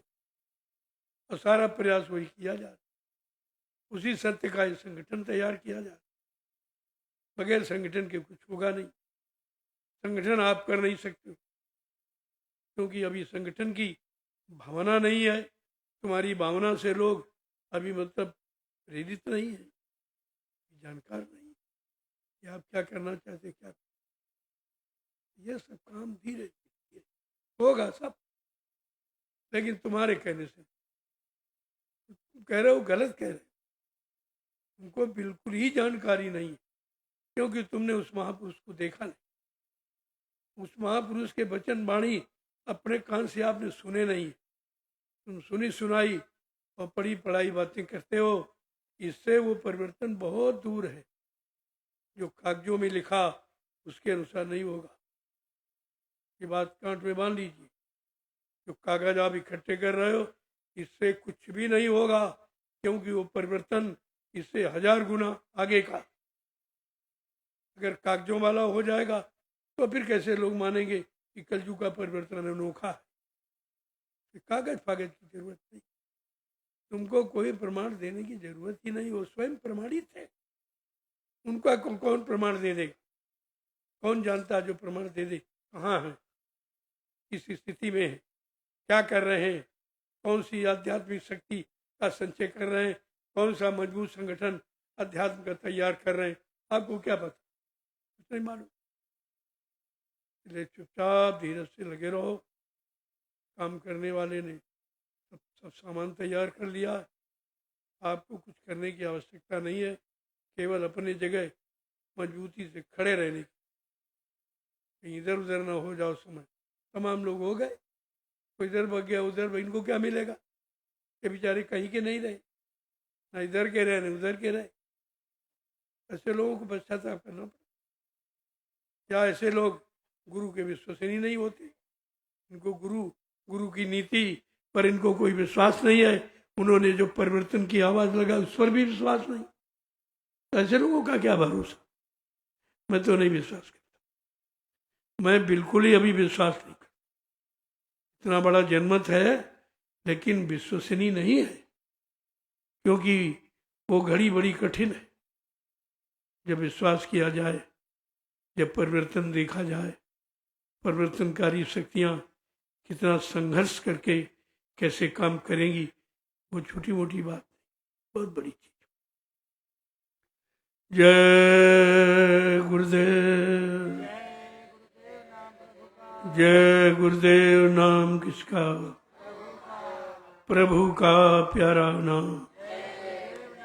देख, प्रभु एक ऐसा शब्द है जो सृष्टि का अनोखा, सबसे बड़े मालिक को प्रभु से संबोधित किया जाए। प्रभु को समझ पाओ तो समझ लो, इसीलिए तो आवाज लगाई जा रही, ये काम प्रभु का है, अब प्रभु के अलावा कोई कर नहीं सकता। तब आपको समझ लेना चाहिए, अरे भाई कौन प्रभु है जिसके द्वारा काम होगा, जिसकी व्यवस्था आएगी, जिसकी सरकार है, जिसकी सरकार बृहद सरकार जो सारे विश्व को न्याय देगी। पहले बात समझो तो जड़ से विरोध में आ जाते, हम ये नहीं कहेंगे, हम ये नहीं कहेंगे। तुमसे कौन कहता कहो, समय सब कहला देगा। परिवर्तन की बेला में सब कहने लगेंगे, अभी तो उनके अंदर ही नहीं, परिवर्तन विचारों में है। जय गुरुदेव। देखो प्रेम, मेरा स्वास्थ्य बहुत ही खराब, मैं बोलने के लायक नहीं था, लेकिन अब 3 दिन का समय मैंने दिया है, थोड़ा बहुत इशारा किया। कुछ मैं उस परिवर्तन के लिए कुछ परिवर्तन करना चाहता हूं, और वो कल बताऊंगा। कल संदेश दूंगा उस पर कि कैसे कैसे परिवर्तन करके ही उस परिवर्तन के नजदीक जाया जाए। जैसा हो रहा ऐसा कुछ नहीं होगा, तो सब मनमानी तरीके से जिसकी जो इच्छा रहा वो कह रहा कर रहा, ऐसे नहीं। उसके लिए व्यवस्था कल आपको बताऊंगा कैसे कैसे यानी परिवर्तन किया जाए और कैसे कैसे इसको आगे बढ़ाया जाए, ताकि उस परिवर्तन के जानने की इच्छा व्यक्त हो जाए, इच्छा जगे। जब इस परिवर्तन देखेंगे इच्छा जगे, अरे जब ये छोटा वाला इतना अच्छा, वो बड़ा वाला कैसा हो। उसके लिए ये सब चीजें बड़ी जरूरी। कल मैं कुछ आश्रम संबंधी विभागों में परिवर्तन करूंगा। कौन विभाग कौन देखेगा, कौन आश्रम कौन देखेगा, परमानेंट किसी को रहने नहीं दिया जाए, क्योंकि आश्रम आपके पास साथ है। 7 आश्रम में समय देना है, तो 2 महीने इधर, 2 महीने उधर, 2 महीने, ताकि सारे आश्रम सुचारू रूप से चलने लगे और सबका संबंध सब आश्रमों से हो जाए। जहां आप ज्यादा दिन रहते हो उसी को अपना मान लेते हो, और यही सबसे बड़ी आसक्ति का कारण है। मैं चाहता हूँ कि सारे आश्रम आप लोगों के लिए, मेरा तो कोई आश्रम है, मेरा कोई आश्रम, ये मोटी बात समझ ना, मेरा कोई नाम कहीं कुछ पाएंगे, कोई नाम कहीं कुछ, और ना हमको कुछ चाहिए, हमको केवल चाहिए व्यवस्था। मैं व्यवस्था के लिए लगा हूँ, व्यवस्था बन जाए मेरा काम हो गया, और मुझे क्या करना। और आपको व्यवस्था चाहिए, दोनों चीजें हो जाएं। तो कल मैं कुछ आश्रमों के विषय में, क्योंकि ऐसे अगर रहोगे तो आश्रम चल नहीं, हर आश्रम की जिम्मेदारी हर प्रेमी के अंदर होना चाहिए कि आश्रम हमारे हैं, हमारी गाड़ी कमाई से बने हैं, हम सबके लिए बने, लिहाजा हम सबका परम कर्तव्य है कि आश्रमों की देखरेख करना, मोटी बात। इसलिए मैं ये चाहता हूँ कि सारे आश्रमों की देख, 2 महीने यहाँ रहो, 2 महीने उस आश्रम दो, तो आपको जानकारी भी हो जाएगी कि आश्रमों में क्या कमी है, किस कारण ये व्यवस्था नहीं चल पा रही, ये सब जानकारी आपको, और सबको मौका मिलेगा, सब प्रेमियों को। ऐसा नहीं कुछ ही लोग, जब सबको मौका मिलेगा और सब जानकार हो जाएंगे, तब फिर कोई किसी को ठग नहीं पाए, कोई किसी को बहका नहीं पाए, कोई किसी के अधीन नहीं रह जाए। ये काम सबके अंदर होना चाहिए, और सब लोग धीरे धीरे जानकारी ले लो और अपनी व्यवस्था को आप लोग संभाल लीजिए। देखो मेरी कोई व्यवस्था नहीं है, मेरा तो ये है कि चलो आपकी व्यवस्था बन जाए और आप सुचारू रूप से उसको चलाने लो, मेरा तो कोई मतलब है नहीं, मैं इसका कोई हिसाब किताब मांग। ये जरूर है, ये देखता रहता हूँ कि प्रेमियों की गाड़ी कमाई जो देते हैं उसका दुरुपयोग ना हो, इतना तो ध्यान रखता हूँ, ऐसा नहीं है, उसी तरह से उस सेवा में लगा दिया जाता। बाकी आपकी जिम्मेदारी है, हर आश्रम को देखिए कि आश्रम में क्या कमी है, फसलों में क्या मतलब यानी कमी है, क्या चीज़ की ज़रूरत है। जब तुम कभी जाओगे नहीं तो जानोगे, तुम्हें यही नहीं पता हमारे कितने आश्रम हैं, क्योंकि तुम एक जगह बंद गए पशुओं की तरह, एक खूंटे में बंद गए, आप क्या जानोगे, ऐसा नहीं है, सब जगह हो, सबकी देख रेख करो, तो मेरे बस का तो है। मैं बुढ़ा हो गया हूँ, अब आप लोगों को बता ही सकता हूँ, इशारा कर सकता हूँ, ये तो सब करूँगा, लेकिन अब करने वाली क्षमता शरीर में नहीं रही। तो मैं आपसे कह रहा हूँ कि आप लोग स्वयं संभाल लीजिए, आगे आने वाले समय में लाखों लोग लाभ उठाएंगे, ये तुम्हारा परमार्थ बन जाएगा। कोई लेके थोड़ी जाता, रहता सब यही है। अगर उसकी बनाई व्यवस्था प्रेमी सुचारू रूप से चला रहे हैं तो फिर कितने लाख लोग इससे लाभ उठाने लगे, सभी जानते साथ नहीं जाते, लेकिन ऐसी व्यवस्था बन जाए जो आगे आने वाले भविष्य में लाखों लोग इसका लाभ उठावें, इसीलिए सब तैयारी की गई। ये कोई तैयारी अपने लिए थोड़ी की, हमारा तो कोई मतलब ही नहीं है, आप अच्छी तरह जानते, लेकिन जब तुमसे मतलब है तो तुम्हारे लिए सब कुछ करना, जब तक रहूँगा तब तक करता रहूँगा। लेकिन आप लोग अगर खड़े हो जाओ तो ये काम और आगे बढ़ जाए, जिम्मेदार हम कौन आश्रम की जिम्मेदारी ले, इतने आश्रमों का निर्माण कर दिया गया है, तो इसमें प्रेमियों को अलग अलग व्यवस्था में देखना है। टोली बना लो, 20 लोग इस आश्रम में 2 महीने, फिर 20 लोग उस आश्रम में, ऐसे करके सब लोगों को सेवा का मौका मिल जाए और सबको आश्रमों की जानकारी हो जाएगी, कोई शंका नहीं रहेगी कि भाई कितना पैसा हुआ, कितना पैसा आया, कितना क्या, ये शंकाएं सब समाप्त हो।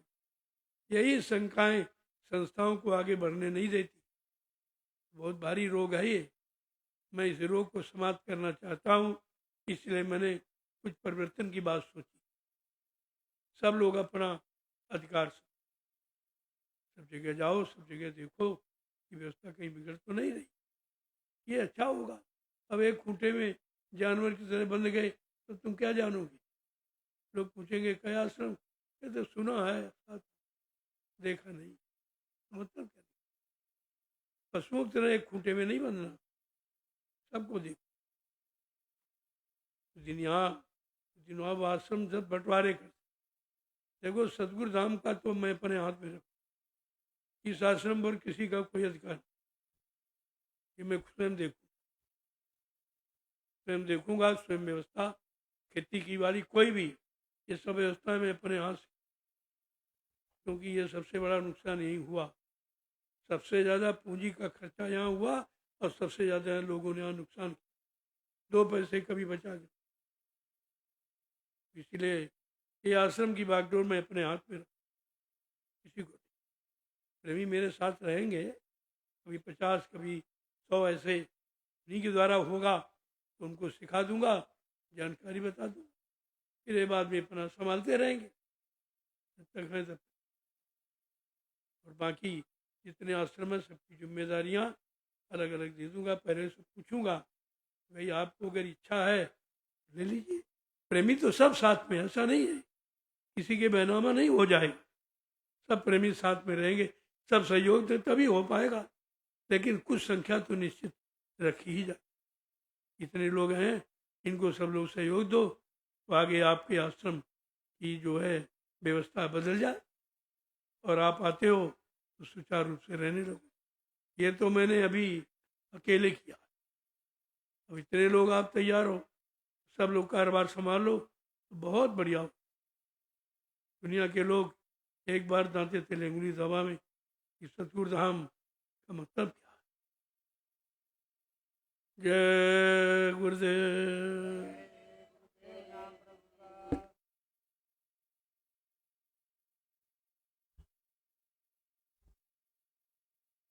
देखो इतना समय मैंने आपको दिया, दवा वाले नहीं है, धीरे से इस काम को समझने की।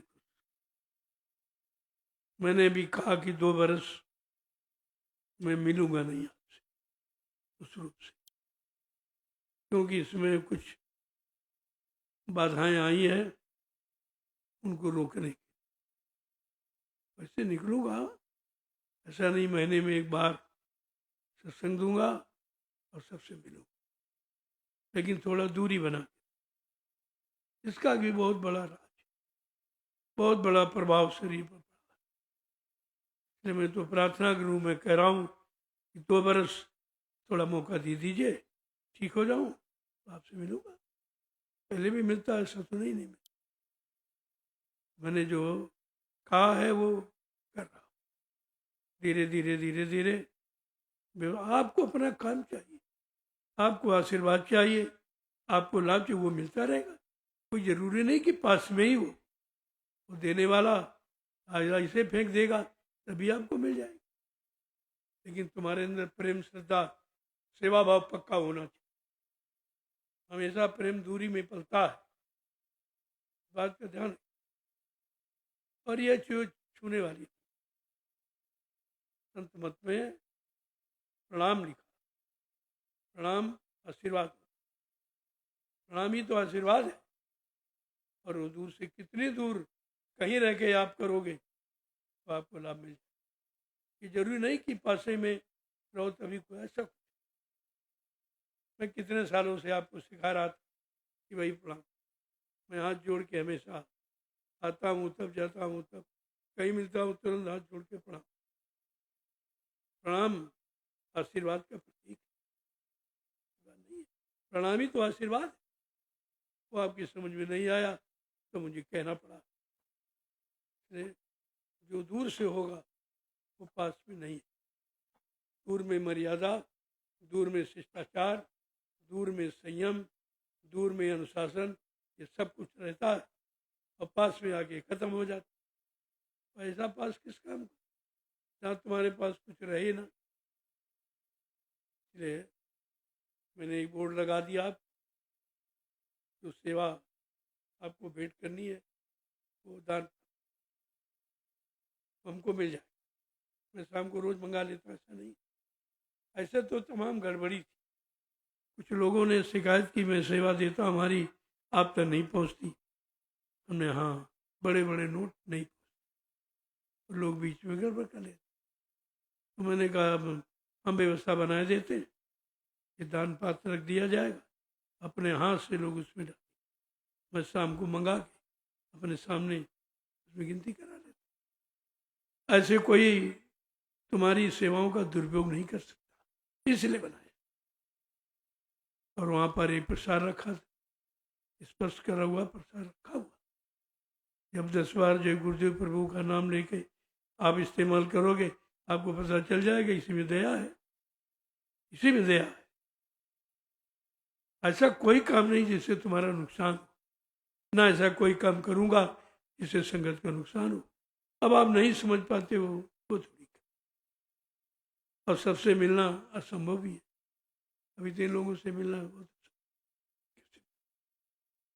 लेकिन दूर से सबसे मिल रहा हूँ। आप हमसे मिल रहे हैं, हम आपसे मिल रहे हैं। अब आप सत्संग सुन रहे हैं, और मिलना क्या, मिलना है विचारों का। विचार मिल जाए काम बन जाए। विचारों को मिलने मिलाने के लिए ये संदेश दिया जा रहा। जय गुरुदेव नाम प्रभु का। अब आप लोग चलिए, तो कोई सेवा हो, सेवा जरूर करना। आए हो तो बगैर सेवा के मत जाना। सेवा ही दया पाने का आधार है, और संत मत में कोई आधार, ये रुपया पैसा उतना आधार नहीं जितना सेवा। और सेवा से तो ये सब काम हुआ, देख रहे आप। पैसे सब लोग फेंक जाओ तो सेवा कौन करेगा? बगैर सेवा के तो धन का भी प्रयोग नहीं हो सकता। अब दोनों चीजें आपकी, आप सेवा देते हो, वो आपकी पात्र रखा हुआ डाल दो, हमें मिल जाए। ऐसा नहीं है, उसका हम बराबर ध्यान रखते हैं, और जो बीच में गड़बड़ी हो वो बंद हो जाएगी। किसी आप दे देते थे किसी को, ले जाओ हमारा दे देना, उसकी इच्छा हुई दिया, इच्छा हुई नहीं दिया। लेकिन जब दान पात्र में अपने हाथ से डालोगे तब कोई शंका नहीं। मैं शाम को मंगा लेता हूँ, अपने सामने उसकी गिनती करा देता हूँ। ऐसा नहीं है, जो गलती भूल हो गई वो दोबारा नहीं हो। इसीलिए मैंने परिवर्तन कर रहा हूँ कि प्रेमियों के मन खराब हो जाते। मानो किसी प्रेमी ने सेवा दी, तुम्हारा मन खराब हो गया, अब बताए तुम पाप के बोझे से लद गए, तो ऐसी सेवा किस काम की? इसलिए मैंने उसमें बदलाव, या अपनी अपनी बनी सेवाएं सब लोग उसी दान पेटी में डाल दो, शाम को हमको मिल जाए। उसमें कोई लेने देने वाली बात नहीं होगी, और सबकी श्रद्धा भाव बना रहेगा, यही चाहिए। मैंने वहाँ प्रसाद बना के रख दिया, आप उसको ले लीजिए। प्रसाद जब इस्तेमाल करोगे तब पता चलेगा ये प्रसाद है कि नहीं है। ऐसा नहीं है जो स्पर्श कर दिया जाए वो प्रसाद हो जाता आपके लिए।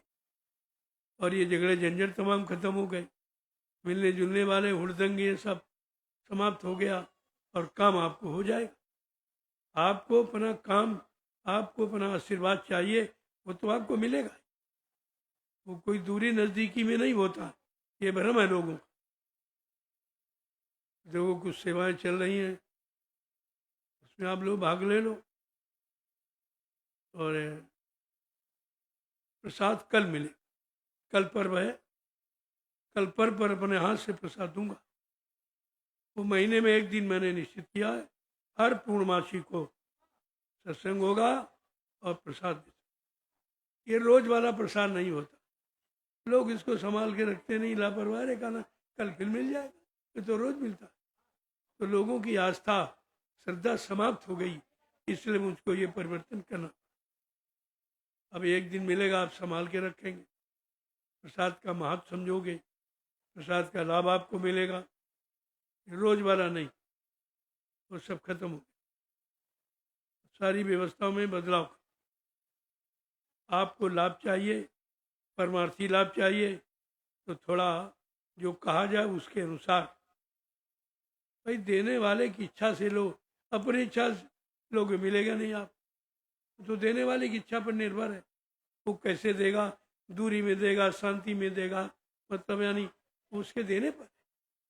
आप ऐसा क्यों समझते हो? ये सब गलत विचार।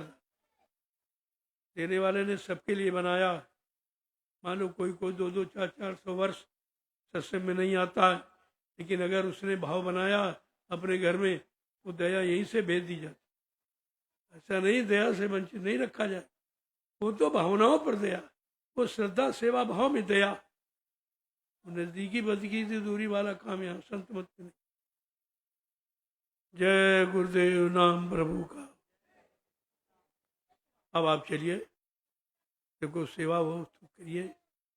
कल पर्व है, कल पर्व पर प्रसाद दूंगा और थोड़ा सा पर्व के बारे में और संगत के बारे में, आश्रम के बारे में, प्रेमियों के बारे में अलग अलग संदेश दूंगा कल। इसलिए मैंने कहा ये परिवर्तन का पर्व है। नए वर्ष 2026 में जो परिवर्तन किए गए हैं वो सब प्रेमियों को बता दिया जाए और सब उसी अनुसार काम करने लगो तो आपको लाभ मिलने लगे। ऐसे लाभ आप कुछ नहीं मिलता, आते हो चले जाते, क्योंकि लाभ पाने वाले जो कर्म क्रिया वो आप करते नहीं हो। मैंने बताया तो कई बार, आप थोड़ा सा दूर रहकर काम करो, अच्छा रहेगा। अरे दूरी नजदीकी तो अंदर की होती, शरीर की कोई दूरी नजदीकी नहीं मानी जाती। वो तो आत्मा का संबंध है और आत्मा परमात्मा का संबंध कोई दूरी नजदीकी थोड़ी मानता है। अब समझ नहीं पाते हो तो इसलिए बोलो जय गुरुदेव नाम प्रभु का। जय गुरुदेव नाम प्रभु का। प्रभु का प्यारा नाम। जोर से बोले, सब मिल बोले, बोलना होगा अभी से बोले। दुख दर्द हरेंगे, सब कष्ट मिटेंगे, सुख शांति भी देंगे। सबके दाता, सबके मालिक, प्रेम से बोले ये नाम नहीं इंसान का, ये काम नहीं इंसान का। इतनी ऊंची बात प्रभु का काम, प्रभु की सत्ता है, प्रभु की सृष्टि है, फिर इसमें शंका संदेह क्या कर? क्या प्रभु का नहीं है? अब तुम प्रभु शब्द को बहुत सीमित समझते हो, असीमित है। बगैर प्रभु के कुछ नहीं। अब प्रभु कृपा करो यही भांति, सब तज भजन कर। प्रभु की कृपा जब होगी जब सब छोड़ के भजन करोगे। बात समझते नहीं हो, प्रभु की बातें नहीं समझ आई यार। ऐसे प्रभु हरि भजन खगेसा, मिट्टी है न जीवन के कलेसा। जिंदगी में आने वाले जितने कष्ट मुसीबत वो प्रभु भजन से जाए। इतना सीधा साधा सरल रास्ता आपके लिए, बात ही नहीं समझ पाएगी। ये चीज जान जाओगे। प्रभु की कृपा भयो सब काजू, जन्म हमार सफल भय। सब कुछ तो लिख दिया गया, फिर भी प्रभु नहीं जान पाएगा। प्रभु की कृपा से जो होगा वो अच्छा, मानव जीवन सफल होगा। प्रभु की कृपा, प्रभु की दया, प्रभु की मेहरबानी से होगा, अन्यथा तो हमारे आप करने से कुछ नहीं होगा। ये सब चीजें समझने का प्रयास, सबको लिखा पड़ी रामचरितमानस। वो संतों का अनुभव है, संतों का विषय है, संत की वाणी है, आगे आने वाले हर मानव को लाभ देने वाली है। अब क्यों नहीं लेते? संदेश तुम्हारे पास सब कुछ भरा पड़ा। मैंने 20 वर्ष में इतना बताया सुनाया है कि अगर रोज नया संदेश सुनो तभी पूरा नहीं, अभी खत्म नहीं हो। उसको लगा दीजिए। देखो संदेश जिन्हें तो सेवा करें, सेवा करेंगे, बाकी सुबह शाम 1-1 घंटा आप संदेश जरूर सुनेंगे। जो पिछले समय में मैंने कहा वो आज उसकी जरूरत है, आवश्यकता, उसे आप सुनिए। 1 घंटा सुबह, 1 घंटे टीवी के माध्यम से आप तक पहुंचा दिया जाएगा, क्योंकि आप पिछले वचन भूल चुके और उन्हीं वचनों से काम होगा। वही वचन काम करेंगे और उन्हीं वचनों से तुम बच पाओगे। इसलिए उसकी पुनरावृत्ति अनिवार्य। मैंने कहा भाई उसको जारी करो, सबको जारी, सबको बता दो, उसकी आवश्यकता बहुत है। आगे आने वाले समय में यही वचन आपके काम आएंगे, क्योंकि आप भूल चुके हो। तो मैं पुनः उसकी यादगार के लिए कह रहे सुबह शाम 1-1 घंटे आप लगा दिया करो। सब प्रेमी सुनेंगे, इधर उधर भटक रहे हो, इधर उधर फालतू अपना संदेश सुनिए। अब बाकी आप सेवा जरूर करो। कल मैं विभागों का विभाजन करूँ, कौन विभाग कहाँ काम करेगा, कृषि विभाग में कौन कौन प्रेमी रहेंगे आश्रमों पर, हर आश्रम का अलग अलग, ताकि सबको सेवा का मौका मिले और सबको सेवा का अनुभव हो जाए। हमारा मेन अर्थ अनुभव का, कि सब लोग जानकार हो जाओ तो किसी के सहारे नहीं रहना पड़ेगा। अब जिसके सहारे वो चला गया, आपका काम ही बंद हो गया। मैंने इस उद्देश्य को लेकर ये परिवर्तन की बात कही है। समझने का प्रयास करो तो बहुत अच्छा हो, और सब लोग जानकार हो जाओगे और सब समझदार बन जाओगे, और सबको सबकी जरूरत और सबकी आवश्यकताएं पूरी होने लगेंगी। और कोई शंका संदेह भूल भ्रम नहीं रहेगा कि भाई उस आश्रम में खेती में क्या हुआ, उसमें क्या हुआ, उसमें सेवा मिली कहाँ गई क्या, वो सब आपके सामने बिल्कुल सामने स्पष्ट। मैं स्पष्ट करना चाहता हूँ कि किसी के अंदर कोई शंका संदेह भूल भ्रम न रहे कि अनाज कितना होता है, पैदावारी क्या है, खर्च कितना होता है, ये सब जानकारी आपके सामने रख दी जाएगी। आप स्वयं समझ लोगे, शंका खत्म हो जाए। शंका को निकालने के लिए ये विधान बहुत जरूरी। जय गुरुदेव। चलो आप लोग,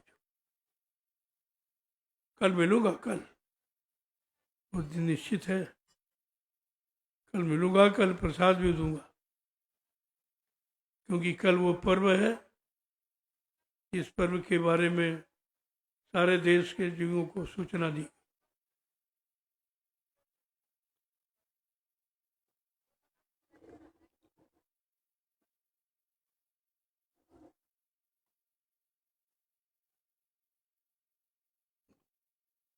देखो कहाँ कहाँ सेवाएं हो रही, चलो आप सेवा, अंदर भी काम हो रहा, बाउंड्री बन रही।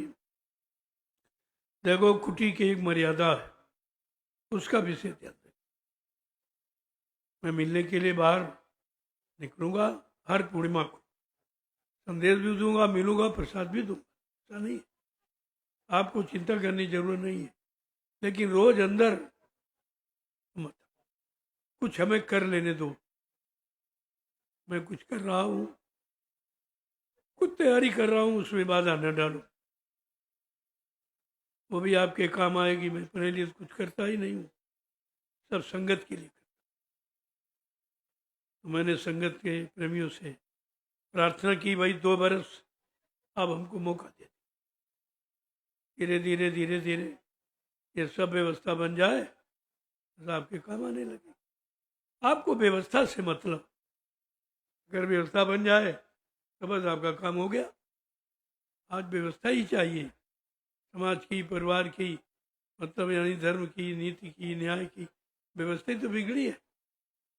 मैंने इसीलिए कहा हमारा कर्मचारी अधिकारी कोई भ्रष्ट नहीं है, आज की व्यवस्था ही भ्रष्ट है। इस बात पर क्यों नहीं ध्यान, खोल के कह रहा हूं, कर्मचारी अधिकारी कोई भ्रष्ट नहीं, व्यवस्था, अगर व्यवस्था ठीक हो जाए तो एक कर्मचारी अधिकारी ये रातों दिन काम करेगा, ऐसा नहीं है। देखो प्रेमी कितने काम, ये सब सेवा प्रेमियों ने सीखी है, कैसे काम कर। आज भी कह दो सब जुट जाते, लेकिन इनको व्यवस्था दे रहा हूँ इसीलिए। उधर व्यवस्था मिलती नहीं है, केवल काम काम की बात करते हैं, तो लोगों को अनिच्छा हो गई, उससे अश्रद्धा हो गई, प्रेम हट गया, विश्वास हट गया। बात को समझने का प्रयास करो। अब आप लोग चलो। जय गुरुदेव। देखो सुबह प्रार्थना पाठ, इसके बाद 1 घंटा आत्मिक कल्याण की, आत्मा के लिए करो, शरीर के लिए, समाज परिवार के लिए बहुत करते, लेकिन अपने लिए कुछ नहीं करते। यही समझ नहीं आ पाई कि अपना पराया क्या। अपनी आत्मा के कल्याण के लिए 1 घंटे सुबह 1 घंटे शाम, ये निश्चित है सब यहाँ, और एक कराया भी जाता। बाकी संदेश 1 घंटा आपको नित्य मिलेगा, पुराने संदेश जो आप नहीं सुन पाए हो या भूल गए हो, उनकी पुनरावृत्ति टीवी के माध्यम से आप तक पहुंचा दिए जाएंगे, आपको जानकारी हो जाए। ये तो सब बहुत पहले से बताया गया, हम लोगों ने ध्यान नहीं दिया। अगर ध्यान दिया होता तो अब तक स्थिति बदल गई होती, इसलिए उनका सुनाना अनिवार्य। आपको मिलता और क्या चाहिए, बाकी सेवा करो, आए हो तो कुछ न कुछ करो। जो कर लोगे उसके लिए तो आपका इतिहास हो जाएगा कि भाई मैंने ये काम हुआ था, मैंने भी किया था ये काम। ये देखो, मेरे लिए कोई रहने की जगह ही नहीं थी, मैंने कोई अपना घर तो बनाया नहीं अभी तक। आपके लिए व्यवस्था करता रहा, कभी टेंट में ठहर गया, कभी झोपड़ी में ठहर, कभी यहाँ कभी वहाँ कभी वहाँ, कोई स्थायी मेरा मुकाम नहीं था। तो मैंने कहा एक मिट्टी की कुटी बना, मिट्टी आप बना दीजिए तो मेरा एक आवास हो जाए, मैं भी बैठकर कुछ साधना कुछ बचत करूँ। तो प्रेमी बना रहे हैं, तैयार हो गई, तो कल उसका उद्घाटन है। सब प्रेमियों को प्रसाद वितरण हो जाएगा और उनको जानकारी मिल जाएगी। प्रेमियों ने बहुत मेहनत की। वो मिट्टी की कुटी है, बिल्कुल एकदम साधारण, जैसी होनी चाहिए, जैसा पहले ऋषि मुनि महात्मा आवास बनाते थे उसी तरह का। इससे भी एक जानकारी लोगों को होगी। वैसे सभी जानते हैं हिंदुस्तान में एक ऐसा महात्मा जो झोपड़ी में रहता, सब जानते, क्योंकि सबके सामने हमारा प्रमाण है। ऐसा नहीं है हम जब झोपड़ी में रहते तो आपको भी रखते, हम कोई महलों में तो रहते नहीं। आपका सतगुरु धाम तैयार है, लेकिन मैं कभी उसमें आवास नहीं लिया, क्योंकि मैंने अपने आवास के लिए थोड़ी बनवाया। वो तो संगत की जानकारी, प्रेमियों के धन का एक प्रचार प्रसार, धन कहाँ लगा है, कैसे स्थान पर लगना चाहिए, ताकि उस धन से लोगों को परमार्थ की प्राप्ति हो, इसलिए इसका निर्माण किया। वो आपका बन गया। अब आप धीरे चलो, मैं भी निकलूँ, स्वास्थ्य ज़्यादा ही खराब है, ज़्यादा बोलूँगा तो रात में दिक्कत। जय गुरुदेव।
आप लोग किनारे हो जाइए, किनारे हो जाइए। अब ना दर्शन दिया हो, हटिए हटिए तो हटिए थोड़ा थोड़ा जय जय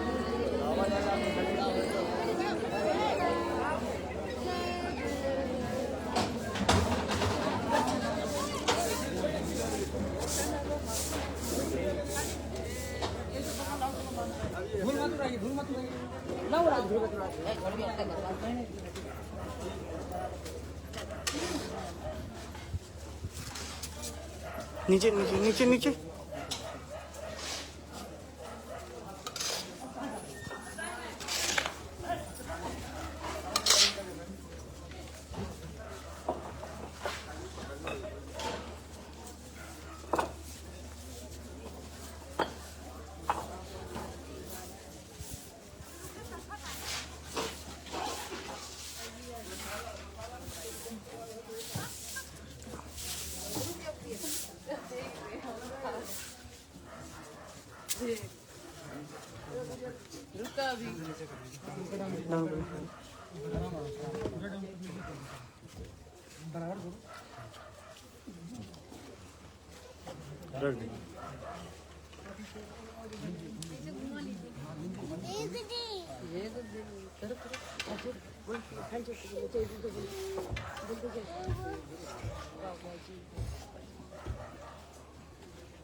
वही मालिक देवाल से नहीं और इनके भी आगे है